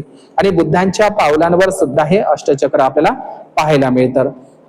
आपण साचीला गेले तर साचीच्या बाजूला सोनारी नावाचं बौद्ध स्थळ आहे साचीच्या बाजूला. तर सोनारी हे ठिकाण आहे आणि सोनारीला भगवान बुद्धांचे जे अर्हत भिक्खू आहे कौंडिन्य भिक्खू पहिले भिक्खू त्यांच्या अस्थी प्राप्त झालेल्या आहेत. त्या विदेशामध्ये ठेवलेल्या आहे कौंडिन्य भिक्षूंच्या. तर या कौंडिन्य भिक्षूंच्या अस्थी साची एकदम साचीपासून जवळच आहे सोनारी ठिकाण. तर या सोनारीला ज्या अस्थी प्राप्त झाल्या त्याचं नाव सोनारी काऊन आहे सोनारी. तर सोनारी म्हणजे सम्राट अशोकांच्या कालखंडामध्ये जो धम्मचक्र होता स्वर्णिम भारताचा स्वर्णिम चक्र म्हणजे सोनेरी निळा चक्र नव्हता कारण स्वर्णिम भारत तर सोनेरी चक्रच सम्राट अशोकांच्या कालखंडामध्ये होता. म्हणून त्याचं आर्य म्हणजे जे 24 आर्य म्हणत असतो तर ते सोनारी नाव हे त्याच्यावरच पडलेलं आहे हे आपण लक्षात घेतलं पाहिजे. तर मग म्हणजे सोनारी म्हणजे सोन्याचे आरे.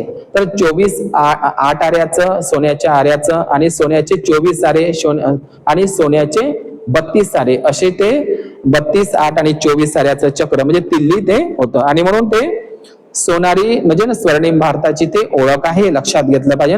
सोन्याचा भारत आणि सोन्याची लंका. रावणाची सोन्याची लंका नाही तर बुद्ध धम्ममय लंका म्हणजे सोन्याची लंका आणि सोन्याचा भारत होय. आणि म्हणून हे भारतामध्ये सोनं एवढं मोठ्या प्रमाणात होतं की आपण पाहिलं की सोन्याच्या मोहरा अंतरून सुदत्तानाथ पिंडकानं जेतवन दान केलं होतं. त्या काळामध्ये एकमेकांना सोनं द्यायचं म्हणजे सोनं द्यायचं म्हणजे पैशासारखं आजचं कागदी नोटा आपण देतो त्या काळामध्ये चलन सोनं होतं. म्हणजे बघा किती जम्बूद्वीप भारत किती सुखी होत आहे आपल्याला दिसतं. अनाथ पिंडक तर असा म्हणतो की हे बापू तुला सोन्याच्या त्याच्या मुलाला म्हणतो बुद्धाचं प्रवचन ऐकण्यासाठी तुला सोन्याच्या मोहरा देतो तू बुद्धाचं प्रवचन ऐकायला जा. तर ह्या सोन्याच्या मोहरा तर एक चलन होतं म्हणजे एवढं सोनं भारतामध्ये होतं आणि म्हणून हा स्वर्णिम भारत होता. आपण आजही राजगिरीला गेलं तिथं सोन भंडार आहे. सोन भंडार बुद्धलेणी जे अशोकानं कोरलेली आहे. किंवा मग सोन हे शब्द खूप दिसतात. सोन आणि उत्तर नावाचे अरब भिक्खू होते ज्यांनी स्वर्णभूमी म्हणायचे. ब्रह्मदेशाचं नाव जुनं स्वर्णभूमी ज्याप्रमाणे. तर हे बुद्धभूमी म्हणजे बुद्ध भूमी म्हणजे स्वर्णभूमी. तर तिथं सोन उत्तर भिक्खू किंवा आजही उत्तर प्रदेशामध्ये सोनभद्र नावाचा जिल्हा आहे. तर हे ह्या सोन भिक्खूवरच ते पडलेले आहे. बुद्धाच्या तेरिगातामध्ये सोना भिक्खुणी सोन पाकडाचं झाड तुम्हाला रामदिगीला ताडोबाला दिसेल ते सोन पाकडाचं झाडच आहे. आणि सोन्याचा भारत आणि ही सोन्याची लंका म्हणजे बुद्ध धम्ममय लंका आहे. आणि म्हणून जे अफगाणिस्तानला अगाथोक्लिस बॅक्टेरिया येथे धम्मलिपी प्राप्त झालेली आहे आणि त्याच्यावर म्हणजे 24 आऱ्याचं धम्मचक्र हे कुठे प्राप्त झालेलं आहे हे अफगाणिस्तानला बॅक्टेरिया प्रदेशमध्ये ते तुम्हाला पाहायला मिळेल. अगाथोक्लिस बॅक्टेरिया असं ते उल्लेख आहे. म्हणजे 8 आऱ्याचा आहे 24 आऱ्याचा नाही 8 आऱ्याचा धम्मचक्र स्वर्णिम तो अफगाणिस्तान मध्ये ठेवलेला आहे. सोन्याचा 8 आऱ्याचा धम्मचक्र अफगाणिस्तानच्या बॅक्टेरिया तिथं ते प्राप्त झालाय जो बुद्धाच्या काळामध्ये गांधार प्रदेश म्हणून ओळखला जात होता. आणि अफगाणिस्तानमध्ये एक बिमारन कास्केट आहे ताबूत म्हणून. बिमारन कास्केट ताबूत. बिमारन हे प्राचीन बौद्ध स्थळ आहे अफगाणिस्तान मधलं. तर त्याच्यावर सुद्धा सोन्याचं धम्मचक्र प्राप्त झालेलं आहे जे शिवरक्षित नावाच्या धम्म राजा उपासकाने ते कोरलेलं होतं. इकडे उस्मानाबाद जिल्ह्यामध्ये जे धाराशिव जिल्हा आहे तिथे तेर तगर नगरी आहे. तिथं तेर तगरला सम्राट अशोकाचा स्तूप प्राप्त झाला. त्याच्यावर 8 आऱ्याचा तो स्तूप तुम्हाला दिसतो. म्हणजे विटांचे असे 8 आरे त्या स्तूपांवर दिसतात. तेर तगर उस्मानाबाद आपल्या महाराष्ट्रामध्ये. आणि तेच इकडे हरियाणामध्ये जे संघोल महास्तूप आहे तिथे 8 आरे आपल्याला पाहायला मिळतात. असे 8 आऱ्याच्या पट्ट्या असलेले महास्तूप विटांचे इकडे आंध्र प्रदेशामध्ये सुद्धा ते पाहायला मिळेल. तर हे 8 काय आहे तर बुद्धांच्या आर्य अष्टांगिक मार्गाचं एक नेतृत्व करणार. म्हणून बुद्धाने जो आर्य अष्टांगिक मार्ग सांगितलाय म्हणून बुद्धालाच अष्टविनायक म्हणतात. अष्टविनायक, अष्टविनायक म्हणजे आपण जे जय मंगल अष्टगाथा म्हणत असतो, तर आर्य अष्टांगिक मार्ग म्हणजेच अष्टविनायक बुद्ध होय. आपण शिवली परित सुत्तामध्ये बुद्धाला विनायक, विनायक हे बुद्धाचंच नाव आहे, ज्यांनी विनय दिलेला आहे, विनय पिटक सांगितलेलं आहे या जगाला. म्हणूनच बुद्धालाच विनायकही म्हणतात. अष्टविनायक, धम्मविनायक, विश्वविनायक, नागविनायक हे सगळे बुद्धांचेच नाव आहे. तर आणि विनायक नावाची तर बुद्ध लेणीच आहे इकडे राजस्थानमध्ये कोलवीला विनायक नावाची बुद्ध लेणी. आणि म्हणून जे आपल्या जुन्नर शिवनेरी, पुणे जिल्ह्यामध्ये जुन्नर शिवनेरीला जे अष्टविनायक गणपती बसवलेला आहे, ब्राह्मण पेशव्यानेच बसवलेला आहे. लेण्याद्री बुद्ध लेणी आहे, लेण्याद्री बुद्ध लेणी हे जुन्नर शिवनेरीलाच आहे. तर तिथे ब्राह्मण पेशव्यांनी प्रतिक्रांतीच्या नंतर तिथं 8वा गणपती बसवलाय, ती कपिचित्त लेण्याद्री बुद्ध लेणीमध्ये. तो अष्टविनायक तिथं गणपती शेंद्राचा काल्पनिक बनवलेला आहे आणि अष्टविनायक हे बुद्धाचंच नाव आहे. अमरकोशामध्ये अमरसिंहांनी बुद्धाला विनायक नावानं संबोधन केलेलं आहे. तर चक्रवर्ती हे जे बुद्धांच्या आर्य अष्टांगिक मार्गावर धम्मानुशासन चालवणारा धम्मदायक राजा म्हणजे चक्रवर्ती राजा होय. आणि म्हणून चक्रवर्ती हे बुद्धिस्ट सम्राट अशोकाचंच विशेषण आहे.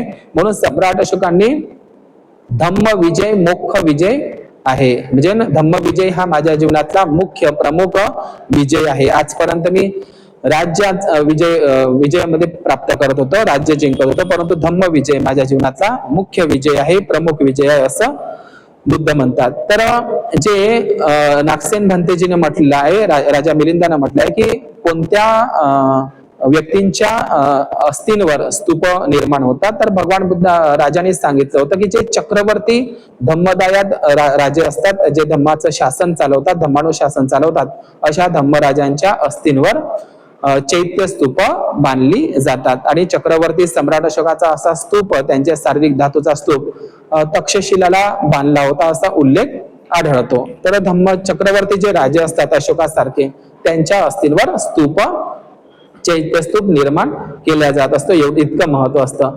आता हे अष्टचक्र, 8 आऱ्याचं चक्र जे कोणार्क आणि जगन्नाथ महाविहारावर आहे, तर हे 8 आऱ्याचं चक्र ब्राह्मणवाद्यांनी प्रतिक्रांतीच्या नंतर या 8 आऱ्याच्या धम्मचक्राला सुदर्शन चक्र म्हणून विष्णू कृष्णाच्या हातामध्ये ते दिलेलं आहे. आता हे सुदर्शन काय आहे, तर सुदर्शन पाली शब्द आहे. आपण महासमय सुत्ता आणि इसिगिली सुत्तामध्ये जर बघितलं तर सुदर्शन एका पच्छेक बुद्धाचंही नाव दाखवलेलं आहे. आणि सुदर्शन नावाची झील म्हणजे चंद्रगुप्त मौर्य राजा आणि सम्राट अशोक राजांनी गुजरातला गिरनार जुनागडला सुदर्शन नावाची भारतातली पहिली झील, आजही तुम्ही मोबाईलवर सेट करा सुदर्शन झील म्हणा, तर हे सुदर्शन झील सम्राट अशोक आणि चंद्रगुप्त मौर्य राजांनी गुजरातला बांधलेली होती, आजही ती आहे. आणि आपण कुशीनगरच्या संदर्भात आपण पाहत असतो की हे आनंदा, कुशीनगरला तू लहान समजू नकोस, कुशीनगरला एकेकाळी महासुदर्शन नावाचा राजा राज्य करत होता. तर हे महासुदर्शन नावाचं सुत्त आहे, महासुदर्शन सुत्त आणि सुदर्शन, महासुदर्शन, सुदस्सी हे सगळे पाली शब्द आहे. नंतर बुद्धाच्याच 8 आऱ्याच्या धम्मचक्राला सुदर्शन चक्र म्हणून ते विष्णूच्या हातात आणि कृष्णाच्या हातात देण्यात आलेलं आहे सुदर्शन. आणि 3ऱ्या शताब्दी ईसापूर्वीमध्ये गुजरातमध्ये एक म्हणजे गुजरातमध्ये 3ऱ्या शताब्दीमध्ये भरूकच्छ प्रदेशामध्ये गुजरातला सुदर्शन नावाचा भिक्खू सुद्धा होऊन गेला, ज्यांनी सिंध, पाकिस्तान आणि काश्मीर प्रदेशामध्ये बौद्ध धर्माचा प्रचार केला. तर तो गुजरात मधला सुदर्शन भिक्खूही होता, हे आपण लक्षात घेतलं पाहिजे. आणि आता हे जे 32 आऱ्याचं जे धम्मचक्र आहे, बुद्धाचे जे 32 लक्षणं आहे, तर हे 32 आऱ्याचं चक्र तुम्हाला जगप्रसिद्ध तामिळनाडूला बृहदेश्वर मंदिर आणि ऐरावतेश्वर मंदिर हे जगप्रसिद्ध मंदिर आहे, चोल बौद्ध राजांनी बांधलेले आहे. ते बुद्ध विहार आहे. बृहदेश्वर खूप सुंदर आहे आणि जगप्रसिद्ध आहे, वर्ल्ड हेरिटेज आहे बृहदेश्वर, ऐरावतेश्वर. तर हे चोल बौद्ध राजांनी बांधलेले तंजावर इथं तामिळनाडू आहे, तर त्याच्यावर तुम्हाला 32 आऱ्याचे धम्मचक्र ऐरावतेश्वर, चोलापुरम आणि ते बृहदेश्वर तंजावरला तुम्हाला मिळेल. खूप सुंदर आहे. आणि सारनाथच्या धम्म संग्रहालयामध्ये सुद्धा 32 आऱ्याचं चक्र पाहायला मिळेल. एवढंच नाही, बुद्ध मूर्तीच्या सोबतच बोधिसत्वाच्या मूर्त्या आणि बुद्धाची आई महामायाचं शिल्प पंढरपूरच्या महाविहारामध्ये महामायेचे शिल्प आणि धम्मचक्र सुद्धा 8 आऱ्याचे कोरलेले आहे. पंढरपुरांच्या गरुड खांब म्हणतात, त्या गरुड खांबावर तुम्हाला पूर्ण धम्मचक्र कोरलेले दिसतात आणि बुद्धाच्या आईचं महामायेचं शिल्प आहे. आपण ऐकलं की पंढरपूरला अलीकडे बुद्ध मूर्त्याही प्राप्त झाल्या होत्या. गरुड स्तंभ म्हणतात. तर ते गरुड स्तंभात खरा गरुड स्तंभ कुठे आहे? विदिशाला आहे. तुम्ही विदिशाला जा, साचीच्या जवळ आहे. सम्राट अशोकाच्या पत्नीचं विदिशाचं देवीचं ते जन्मगाव. तर या विदिशाला खऱ्या अर्थानं गरुड स्तंभ आहे. हेलिओडोरस नावाचा ग्रीक बौद्ध राजा यांनी एक स्तंभ उभारलाय, त्याच्यावर तुम्हाला गरुड दिसेल. खऱ्या अर्थानं गरुड स्तंभ विदिशाला आहे आणि गरुड सुद्धा हे बौद्ध परंपरा आहे. गांधार देशामध्ये गांधार शैलीमध्ये बुद्धांच्या मूर्त्या गरुडांवर बसलेल्या दाखवल्या आणि वज्रयानांमधलं सुद्धा गरुडाला एक शौर्याचं प्रतीक दाखवलेलं आहे, ते प्रतीक आहे. आणि तुम्हाला बौद्ध शिल्पकलेवर गरुड दिसेल, ते गरुड खांब नाही आणि त्या विष्णूच्या वाहनाचा त्याच्याशी पुष्पक विमानाशी त्याचा काही संबंध नाही. गरुड स्तंभ जर कुठे पाहायचा असेल तर विदिशाला हेलिओडोरस ग्रीक बौद्ध राजाचा तो स्तंभ आपल्याला पाहायला मिळेल. आणि म्हणून हे 8 आऱ्याचं 32 आऱ्याचं आणि 24 आऱ्याचं धम्मचक्र आपल्याला पाहायला मिळेल. मी ग्वालियरला गेलो, मध्य प्रदेशला, म्हणजे ना चित्तोडगडच्या नंतर भारतातील सर्वात दुसऱ्या क्रमांकाचा ग्वालियर किल्ला आहे मध्य प्रदेशात. या ग्वालियर किल्ल्यावर पूर्ण साचीच्या शिल्पकलेचा प्रभाव आहे. म्हणजे ग्वालियर किल्ल्याचं जेव्हा मी संशोधन केलं, त्या ग्वालियर किल्ल्यावर पूर्ण धम्मचक्र आहे 24 आऱ्याचे 32 आऱ्याचे, म्हणजे पूर्ण म्हणजे साचीच्या शिल्पकलेचा पूर्णच प्रभाव. तुम्ही जर गेले तर एवढे धम्मचक्र ग्वालियरच्या किल्ल्यावर आहे आणि पूर्ण साचीच्या शिल्पकलेचा वास्तुकलेचा प्रभाव ग्वालियर किल्ल्यावर आहे. तुम्ही कधी जर गेले तर तुम्हाला अनुभव येईल, एवढे धम्मचक्र त्याच्यावर कोरलेले आहे ग्वालियर किल्ल्यावर. पूर्ण ते साचीच्या स्तूपाचा प्रभाव दिसतो, कारण साची आणि ग्वालियर हे मध्य प्रदेशमध्येच असतात आणि ते शिल्पकलाचा प्रभाव त्याच्यावर आपल्याला दिसतोच. आणि म्हणून ग्वालियर किल्ल्याला हे धम्मचक्र दिसतात. अलीकडेच प्रयागराज भीटा या ठिकाणी एक बुद्धांची मूर्ती प्राप्त झालेली आहे.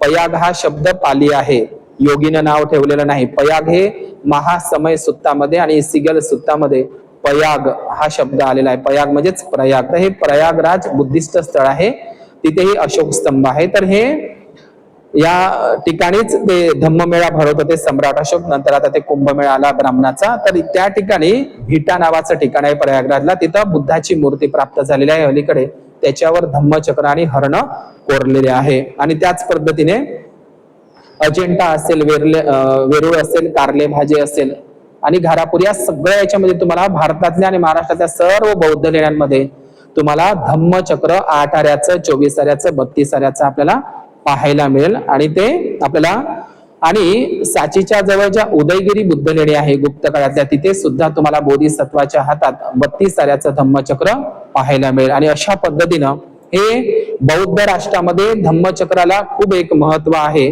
कोणत्याच बौद्ध राष्ट्रामध्ये त्यांच्या ध्वजावर धम्मचक्र नाही, परंतु बाबासाहेबांनी मात्र धम्मचक्र भारताच्या राष्ट्रध्वजावर बुद्ध धम्म संघ हे 3 रत्नाचं ते प्रतीकच म्हणून धम्मचक्र आहे. आणि हा देश बुद्धाचाच देश आहे असं त्याच्यावरून सिद्ध होतं. आणि म्हणून डॉक्टर बाबासाहेब आंबेडकरांनी तो राष्ट्रध्वज निर्माण केला होता. आणि हे आपण लक्षात घेतलं पाहिजे. आपण धम्मचक्राचं इतकं महत्व आहे, आपण फक्त धम्मचक्राला किती महत्व देतो ते फक्त आपल्या भौतिक जीवनामध्ये, पण धम्मचक्राचं आपण पालन करत नाही आणि धम्म नियमाचं आपण पालन करत नाही. या दुःख चक्र भवचक्रातून बाहेर पडण्यासाठी आपण धम्मचक्राचं पालन केलं पाहिजे, धम्म नियमांवर चाललं पाहिजे. तर आपण केवळ फक्त हातावर धम्मचक्र, छातीवर धम्मचक्र, कोण हातावर धम्मचक्र कोरतात, कोण छातीवर धम्मचक्र कोरतात, कोण घरावर, कोणी दारावर, कोण दरवाजावर, कोण गाडीवर धम्मचक्र कोरतात, कोण माडीवर, तर कोणी लग्नपत्रिकेवर धम्मचक्र, आपल्या गळ्यामध्ये काही लॉकेट करून धम्मचक्र घालतात, काही लोक भिंतीवर धम्मचक्र, काही लोक झेंड्यावर धम्मचक्र, घरांच्या ते वस्तींवर धम्मचक्र आणि घराच्या वरती सुद्धा धम्मचक्र. परंतु हा धम्मचक्र हातावर, छातीवर, दारावर, घरावर, माडीवर, लग्नपत्रिकेवर, गळ्यावर आणि भिंतीवर, झेंड्यावर आणि घराच्या वरती हा धम्मचक्र न कोरता आपण एकमेकांच्या मनावर हा धम्मचक्र कोरला असता तर निश्चितच आता बाबासाहेबांच्या स्वप्नातला बौद्धमय भारत धम्मराज्य निर्माण झालं असतं. हे चक्र फक्त घरावर, दारावर, गाडीवर कोरून नाही तर आपल्या प्रत्येकांच्या मनावर हे बुद्धाचं धम्मचक्र कोरल्या गेलं पाहिजे. धम्मचक्र कोरणं म्हणजे आपल्या मनावर धम्माचे विचार कोरणं. धम्मचक्र केवळ ते प्रतीक कोरून चालणार नाही तर धम्माचे विचार कोरावे लागतील आणि त्या विचारावर, विनयावर, आर्य धम्म विनयावर चालावं लागेल. तेव्हाच धम्मराज्य प्रबुद्ध भारत निर्माण करण्यात येईल. म्हणून बुद्धाचे चित्र आपण फक्त बुद्धाचं चित्र आणि हे धम्मचक्र फक्त भिंतीवरच कोरतो, हातावरच कोरतो, पण बुद्धाचे विचार आपण आपल्या मनामध्ये कोरा आणि मनावर कोरा. आणि म्हणून आपल्या हे धम्मचक्र प्रवर्तन म्हणजेच काय? धम्मचक्र प्रवर्तन म्हणजे जगाची पुनर्रचना होय. मनुष्याच्या मनाचा, स्वभावाचा सर्वांगीण बदल, रिव्होल्युशन, क्रांती म्हणजे धम्मचक्र होय, रिव्होल्युशन होय. आणि म्हणून आपल्या मनाचा, स्वभावाचा, संस्कारांमध्ये बदल करणं म्हणजेच प्रवर्तन होय आणि ते परिवर्तन होय, तेच धम्मचक्र खरं प्रवर्तन होय. म्हणून बाबासाहेबांनी एके ठिकाणी भाषणात सांगितलंय, मनाची मनोधारणा पर्यायाने जगाची मनोधारणा बदलल्याशिवाय जगाचा उद्धार होणार नाही. स्वपरिवर्तन से ही विश्व परिवर्तन संभव है.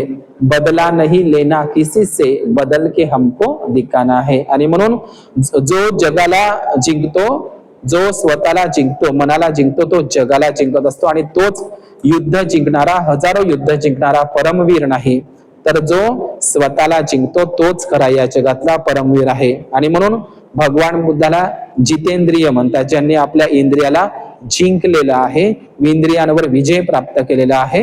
म्हणूनच बुद्धाला जितेंद्रिय बुद्धही असं म्हणतात, ज्यांनी पंचमार सेनेवर विजय प्राप्त केलेला आहे. कपिल वस्तूचं राज्य नाही तर भगवान बुद्ध लोकांच्या मनावर म्हणजे कपिल वस्तूवरच राज्य नाही केलं भगवान बुद्धांनी, तर त्या लोकांच्या मनात राज्य करत आहे आणि ते पुढे जाऊन करतच राहतील. आणि म्हणून हे जे लोकांच्या मनावर राज्य करणं, खऱ्या अर्थाने बुद्ध हे एक राजाही आहे, धम्मराजाही आहे आणि ते बुद्धही आहे.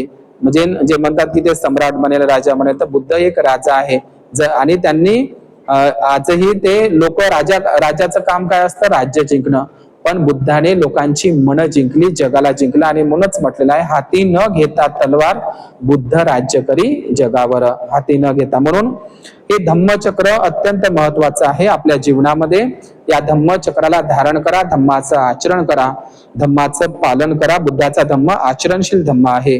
म्हणून महाकवी वामनदादा कर्डकांनी एका गाण्यामध्ये वेता सांगितले, तुटतात तारा तोडू किती मी, एकटाच येथे जोडू किती मी, गेली चार चाके चारी दिशेला, मोडलेला गाढा ओढू किती मी.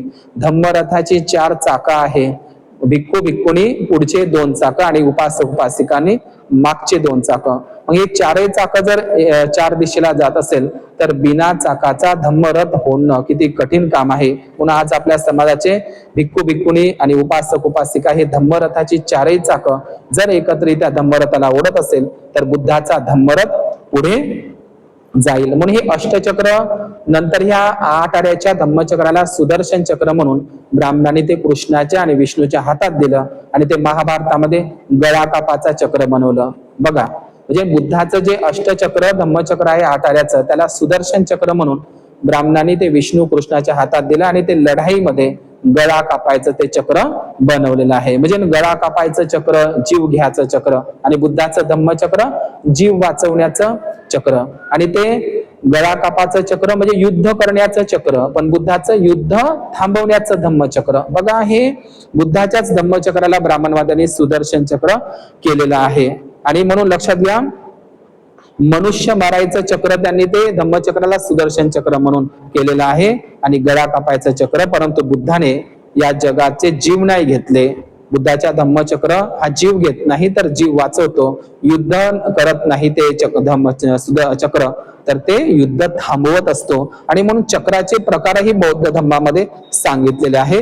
दारू चक्र, रत्नचक्र हे शब्द आलेले आहे बौद्ध साहित्यात. दारू चक्र, रत्नचक्र, धम्मचक्र, इर्यापथ चक्र आणि संपत्ती चक्र. म्हणून युद्धात जे सुदर्शन चक्र जे वापरल्या जातं, जे दाखवल्या जातं विष्णू आणि चक्राच्या हातामध्ये, हे धम्मचक्राची नक्कल सुदर्शन चक्र म्हणून ब्राह्मणांनी केलेलं आहे. ते गळा कापण्यासाठी, बघा, म्हणजे युद्धासाठी गळा कापण्यासाठी, आणि बुद्धाचं धम्मचक्र जीव वाचवण्यासाठी, युद्ध न करण्यासाठी होतं. आणि म्हणून हे चक्रवर्ती जे बुद्धालाच सम्राट अशोकालाच म्हटलं जातं, तर चक्रवर्ती. आमच्या यवतमाळ जिल्ह्यामध्ये एक कळंब नावाचा तालुका आहे. तर हे कळंब नावाचं जे तालुका आहे, वाकाटक नागराजांचं प्राचीन बौद्ध नगर आहे. तर हे यवतमाळ जिल्ह्यातील कळंब तालुका हे जे नगर आहे, हे कुठल्या नदीच्या काठावर आहे? चक्रावती नदीच्या काठावर. सम्राट अशोकाला चक्रवर्ती सम्राट अशोक म्हणायचे. तर हे चक्रवर्ती नावाची नदी, आणि त्या चक्रवर्ती नावाच्या नदीवरच कळंब वाकाटक नगर आहे. आणि आमच्या वर्धा जिल्ह्यामध्ये केळझर नावाचं एक प्राचीन बौद्ध स्थळ आहे, नागपूर रोडवर केळझर, जिथे अनुलाताई हजारे 120 मुलांचं श्रामणेर प्रशिक्षण आहे आणि भिक्खुणी सुद्धा आहे. आपण केळझरला वर्षावासामध्ये प्रत्येकाने जे 120 मुलं त्या ठिकाणी शिक्षण घेत आहे, आणि त्या ठिकाणी भिक्खूच्या चिवरामध्ये आहे, आणि 35 मुली आहेत चांगल्या घरच्या, तिथं चिवरावर ते शिकत आहे श्रमण शिक्षा अभियान. तर आपण वर्षावासामध्ये तिथे प्रत्येक वर्धा जिल्ह्यातील उपासक उपासिकांना, नागपूरच्या लोकांना, सर्व महाराष्ट्रातल्या लोकांना सांगतो की वर्धा जिल्ह्यामध्ये केळझर या ठिकाणी आपण श्रामणेरांना वर्षावासामध्ये चांगल्या प्रकारचं भोजनदान द्या. जसं आपल्या मुलांना आपण चांगलं खाऊ घालतो, तर तिथं श्रामणेरांना भोजन भरपूर भेटते, पण त्यांना तुम्ही चांगलं भोजन देण्यासाठी वर्षावासामध्ये प्रत्येकाने केळझरला आपण भेट द्या. तर हे केळझर नगर प्राचीन नगर आहे. गणपतीचं मंदिर आहे, तिथं शेंदूर लावलेली बुद्ध मूर्ती दिसेल. आणि हे वर्धा जिल्ह्यामध्येच आहे, वर्धेपासून नागपूर रोडवरच आहे धम्मभूमी सदानंद महास्तवीर भंतेंचं. तर त्या ठिकाणी हे केळझर नगरीचं प्राचीन नाव एकचक्र नगरी, लक्षात घ्या, वर्धा जिल्ह्यामध्ये येते, पवनारच्या पलीकडे. तर हे केळझरचं जुनं नाव होतं एकचक्र नगरी. केळझरला जुन्या काळामध्ये एकचक्र नगरी म्हणायचे. आणि तिथे धम्मनाग नावाचा नागराचा, आणि तिथे राहत होता सुसीम आणि भद्रशिला नावाची महाराणी, आणि ते नागराजांचं ठिकाण होतं केळझर. म्हणजे प्राचीन त्याचं नाव एकचक्र नगरी म्हणजेच धम्मचक्र नगरी होतं केळझरचं जुनं नाव, जे वर्धा जिल्ह्यामध्ये आहे.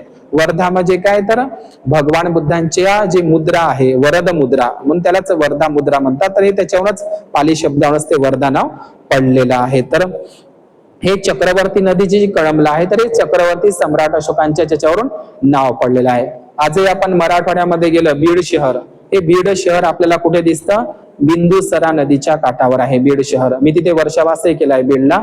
तर बीड शहर हे प्राचीन चंपावती नगरी होती, आणि तिथे हे बीड जे शहर आहे आजचं, हे बिंदुसरा नदीच्या काठावर आहे. बिंदुसरा नदी वाहते. आता बिंदुसरा कोण आहे? सम्राट अशोकाच्या वडिलाचं ते नाव आहे, बिंदुसार मौर्य, म्हणून ते बिंदुसार नदी आहे तिथं. तिथेच पाली नावाचं गाव आहे, समनापूर नावाचं गाव आहे, एकदम बीडला लागून आहे. समनापूर म्हणजे समना म्हणजे श्रमण, पाली नावाचं गाव आहे, पाली भाषा. तर हे सगळं तुम्हाला खानाखुणा बीडला दिसत असते. ते सगळे प्रतिक्रांतीच्या नंतर नावं बदललेले आहे. तर जे महानुभाव पंथ आहे, महानुभाव पंथामध्ये सुद्धा जे 8 आऱ्याचं धम्मचक्र, तुम्हाला महानुभाव पंथ हे बुद्धिस्ट उत्तरवर्ती शाखाच आहे. सालबर्डीला जे बुद्ध लेणी आहे तिथे चक्रधर स्वामीनं ध्यान केलेलं आहे. चक्रधर स्वामीनं बुद्ध लेणीचं, सालबर्डी बुद्ध लेणीचं विकृतीकरण केलं नव्हतं, नंतर ब्राह्मणांनी ते केलेलं आहे. तर सालबर्डी बुद्ध लेणी असो किंवा नागद्वार पचमढी बुद्ध लेणी असो, तिथं चक्रधर स्वामी राहिलेले आहे. तर चक्रधर म्हणजे चक्र म्हणजे काय, तर हे चक्रधर जे महानुभाव पंथ, महानुभाव हा शब्द तुम्हाला त्रिपिटकामध्ये सापडेल. तर हे महानुभाव पंथाचं जे एक ध्वज असते, त्यांचा ध्वज पांढरा असतो महानुभाव पंथाचा, तो बुद्धिस्टच पंथ आहे, उत्तरवर्ती शाखा. तर त्यांचा एक पांढरा ध्वज असतो, आणि त्याच्यावर 8 आऱ्याचं धम्मचक्र असते. लक्षात घ्या, 8 आऱ्याचं तुम्ही पाहू शकता. महानुभाव पंथ ते बुद्धांचंच 8 आऱ्याचं धम्मचक्र आहे. आणि म्हणून महानुभाव पंथाचे जे संस्थापक आहेत चक्रधर म्हणतात, ते वास्तविक ते चक्रधर नसतात, ते धम्मचक्रधर म्हणजे धारेती इति धम्म म्हणजे धारण करणारा, धम्मधर म्हणजेच चक्रधर. हे लक्षात घ्या, धारेती इति धम्म जो धारण करतो तो धम्मधर म्हणजेच चक्रधर ते नाव पडलं. आजही झारखंड जिल्ह्यामध्ये चक्रधर पूर नावाचं गाव आहे आणि म्हणून हे चक्रधर नाव हे बुद्धिस्ट नाव आहे. धम्मचक्रावरूनच धम्मचक्राला धारण करणारा, धम्माला धारण करणाराच धम्मचक्रधर आणि धम्मचक्रधारी असं म्हटलं जात होतं. आणि जे धम्मचारी सुखं सेती म्हणजे धम्माचं आचरण करणारा, याही लोके यह लोके जो सुखाची झोप घेतो, तो हे धम्मचारी म्हणजे काय, धम्मचारी म्हणजे धम्माचं आचरण करणारा, आणि धम्मधरो म्हणजे धम्माला धारण करणारा असा तो धम्मचक्रधर असं ते नाव आहे. आणि म्हणून चक्रधर स्वामीचा जो महानुभाव पंथ आहे, तर हे सुद्धा प्राचीन सहजयान याचीच एक शाखा आहे. आणि जे धम्मचक्रधर स्वामी आहे ते महानुभाव पंथ, त्यांचे जे शिष्य होते नाग देवाचार्य, तर नाग हे बुद्धिस्टच होते. आणि म्हणून हाती न घेता तलवार बुद्ध राज्य करी जगावर.